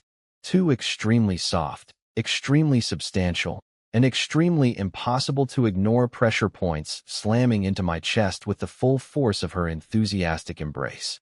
Whatever her compact frame lacked in height, it more than compensated for in other dimensions. The impact was suffocating in the most literal sense. A strange scent filled my nose, half girlish sweetness, half gunpowder residue. My brain blue-screened for a solid 3 seconds. My system was going haywire. Intimacy notifications were firing like machine gun rounds, but I could not process any of them because I was too busy trying to remember how breathing worked. I croaked at her to calm down and let go, but she was in pure euphoria and could not hear anything. She wrapped her legs around my waist and clung to me like an octopus, squeezing tighter, yelling that she loved me. Then my peripheral vision caught something that made my blood run cold. Gu Minjer was standing a few steps away, holding the unfinished plate of green bean cakes. Her little face was glowing red like heated metal. She was biting her lower lip hard, watching her twin sister wrapped around me like a koala, and those big, watery eyes held a cocktail of shock, embarrassment, and something I could not quite define but definitely noticed. I ripped Gulinger off me with every ounce of strength I had and told her to watch her behavior. She landed on her feet, totally unbothered, and grinned at me with all her teeth showing. She said there was nothing to worry about because we were all going to be family anyway. Before I could respond, she spun around and sprinted back inside, already mumbling about her Buddha's Wrathfire Lotus and the 10,000 Buddhas project, creative inspiration apparently striking at maximum force. I stood there catching my breath, trying to look composed and respectable. Minjer was still frozen in place, red as a sunset, refusing to look anywhere near my direction. The silence was extremely uncomfortable. The courtyard was completely silent. Gu Minjer and I stood there staring at each other, neither of us knowing what to do. She was clutching her plate of green bean cakes like a shield, face burning red, looking everywhere except at me. A breeze rolled some dead leaves past our feet. The awkwardness was thick enough to chew on. I was about to say something to break the tension when a system notification chimed in my head. Gulinger's portrait had been collected into my beauty gallery. Already. From one hug. I could not believe it. That promise about giving her a proper workshop with unlimited materials must have hit her right in the heart. For a girl like her, understanding and support for her passion meant more than any romantic gesture ever could. That single moment of recognition had done what months of flirting might not have accomplished. But I could not check the details yet, because poor Minger was still standing there looking like she might faint from embarrassment at any second. I felt genuinely bad. She had watched her twin sister wrap herself around me like a human backpack, and now she was stuck alone with me in the aftermath. I cleared my throat and walked toward her, casually asking for another piece of her delicious green bean cake. She flinched, lowered her head until it nearly disappeared into her impressive neckline, and squeaked out the tiniest agreement. Her trembling hand extended the plate toward me. When I reached for the cake, my fingers brushed against the back of her hand again, completely by accident. Mostly. She jerked her hand back so fast the cakes almost went flying. Her face was now the color of a ripe tomato, and her huge eyes were spinning with panic. I sighed internally. I really was terrible. This poor girl was going to have a heart attack if I kept this up. But her skin really was impossibly soft. Before things got any worse, I made an excuse about needing to check on her sister before the newly rebuilt courtyard got blown up again. Then I escaped. If I stayed any longer, I might do something regrettable to this defenseless little creature who was far too easy to tease. As I walked away, I could feel her gaze on my back. She was probably touching her burning cheeks and staring at the spot where my fingers had grazed her hand. Her heartbeat was probably loud enough to hear from across the yard. Once I found a quiet corner away from everyone, I dove into my system immediately. I pulled up Gulinger's freshly unlocked portrait. The image was spectacular and absolutely insane. A girl in black clothes with a messy bun was standing with her hands on her hips, grinning ear to ear, ash smudges all over her cute face. Behind her, massive flames roared toward the sky, and a perfect mushroom cloud was rising in the background. Of course, what other background would the system give a girl who built bombs as a hobby? Her stats read, Beauty score 96 out of 100, titled, Explosive Sweetheart, Intimacy was. At 62, labeled Bear Hug Warning. Her special talent was called Divine Craftsmanship, and the effect upon activation would grant me, God's hands, supernatural coordination and extreme speed in my hands. My mind raced through the possibilities. With that kind of hand control, assembling weapons or throwing projectiles in combat would become terrifyingly fast and precise. And for more personal applications like giving my wives massages or performing any activity requiring dexterity and technique, the potential was equally exciting. Then I read the activation condition and my brain short-circuited. I had to get both Gulinger and Minger to wear Catgirl costumes and give me a full body spa treatment together. I read it 3 times to make sure I was not hallucinating. Twin sisters, cat ears, matching outfits, full body massage. The system had officially lost its mind, and I had never loved it more. I immediately started analyzing the challenge. Gulinger would probably think a cat costume was hilarious. She might even add modifications to it, like strapping a small explosive to the tail for fun. Getting her into the outfit would not be the hard part. But Guminger, the girl who nearly passed out because our fingers touched, asking her to wear a revealing Catgirl outfit and put her hands all over my body, she would spontaneously combust from sheer embarrassment. She would physically ascend to another dimension powered entirely by shame. This was beyond hell difficulty. This was asking me to convince a baby deer to perform surgery. Still, I pictured it. One chaotic Catgirl bouncing around with explosive energy. One shy Catgirl blushing so hard she could not look up, her soft hands barely touching me before pulling away in panic. The contrast alone would be enough to end any man. I made my decision on the spot. Whatever it took, however long it required, I was completing this mission. For the God's hands ability. For tactical superiority.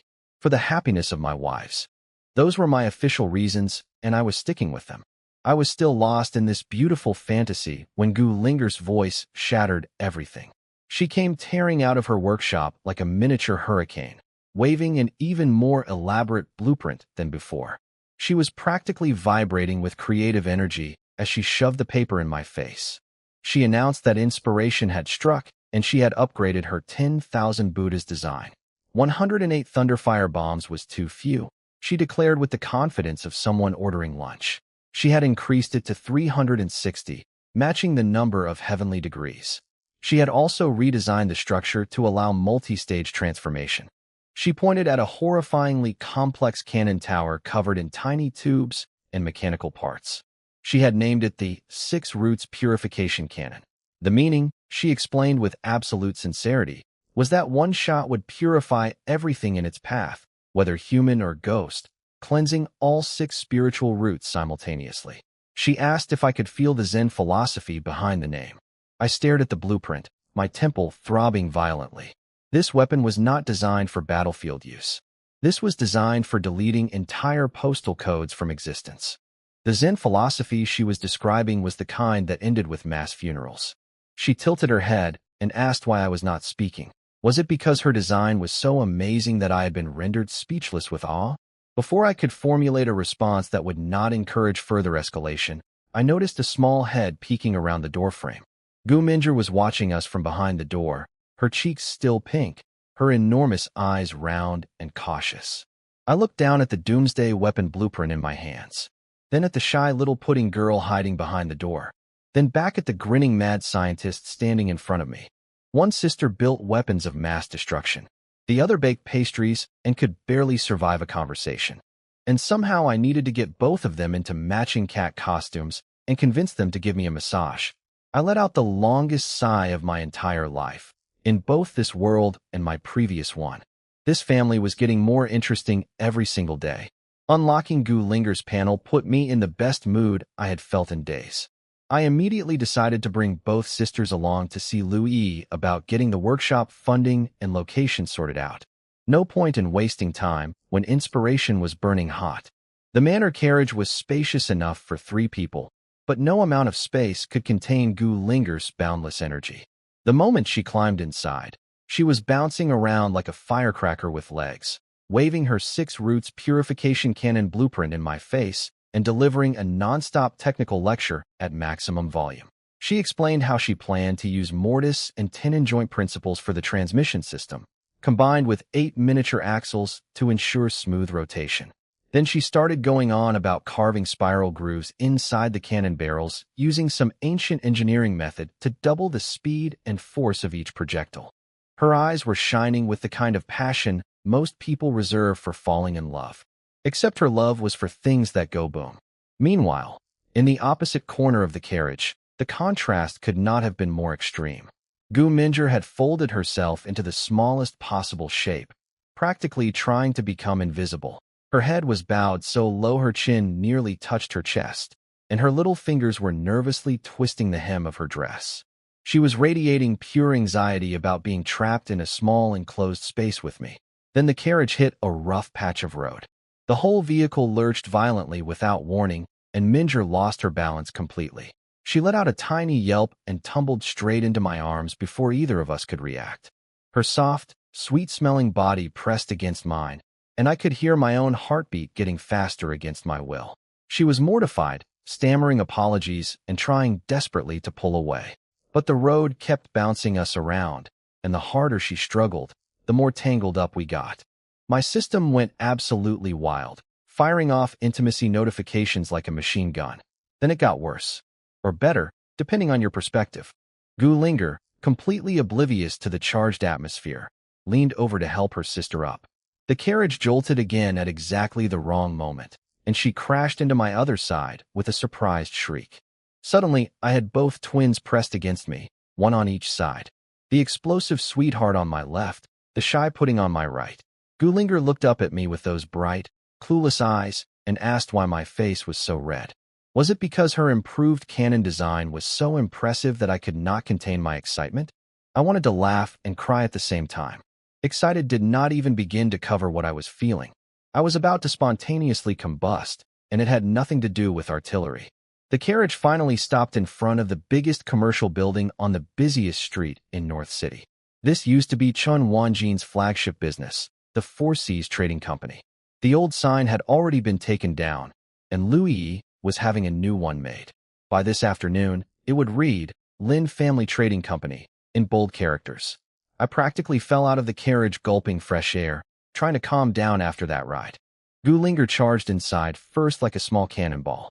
Minjer followed behind me with tiny steps, face still pink, quiet as a shadow. Inside, the place was absolute chaos, but the organized kind. It was busier than the most crowded marketplace I had ever seen. Accountants and clerks were sprinting in every direction, carrying stacks of ledgers and inventory lists, shouting numbers at each other. The fall of the Chen family had not changed the daily operations. It just meant everyone had a new boss, and mountains of accounts needed to be recalculated and transferred from scratch. Every single person was working at full tilt. At the center of it all sat Lu Yi, nearly buried behind a wall of account books piled higher than her head. She looked completely different today. Gone was the heavy black coat and the face covering hat she used to wear outside. Instead, she was wearing a fitted pale blue dress that traced every curve of her body with devastating precision. Her tiny waist and generous figure were on full display for the first time in public. She had made a decision. Her beauty and her talent were both gifts she was born with. There was no reason to hide either one anymore. Before, she covered herself because she was afraid people would only see her appearance and dismiss her mind. But now she had me. She did not need to prove herself to anyone else ever again. Her brilliance would shine for one person only. And that person happened to be a very lucky idiot sitting in a carriage with twin sisters falling into his lap. She was frowning in concentration, her brush flying across the pages as she processed accounts at inhuman speed. Nearby, Rushua sat in her red outfit with her sword across her lap, silently standing guard. Lu Yi was new to this territory and these people, so Rushua had come along as her personal bodyguard. No one was going to cause trouble with the woman who had annihilated 300 gang members standing watch. Gu Linger announced our arrival before she even entered the room, her voice echoing through the building like a trumpet. Lu Yi looked up from her ocean of paperwork, and her stressed expression melted into a genuine warm smile the instant she saw us. Rushua's perpetually icy face also softened noticeably when she spotted the twins. Gu Linger immediately commandeered Lu Yi's teapot and started drinking straight from the spout like a wild animal. Lu Yi just laughed, shook her head, and pinched her cheek affectionately, telling her to slow down. Then she called Minjer over with a gentle wave. The shy girl curtsied politely to both older sisters and was immediately pulled into a warm hug by Lu Yi. Rushua reached over and tenderly brushed a stray hair from Minjer's forehead. Surrounded by this sisterly affection, Minjer's timid eyes sparkled with quiet happiness. Watching the four of them together filled my chest with warmth. This was family, real family.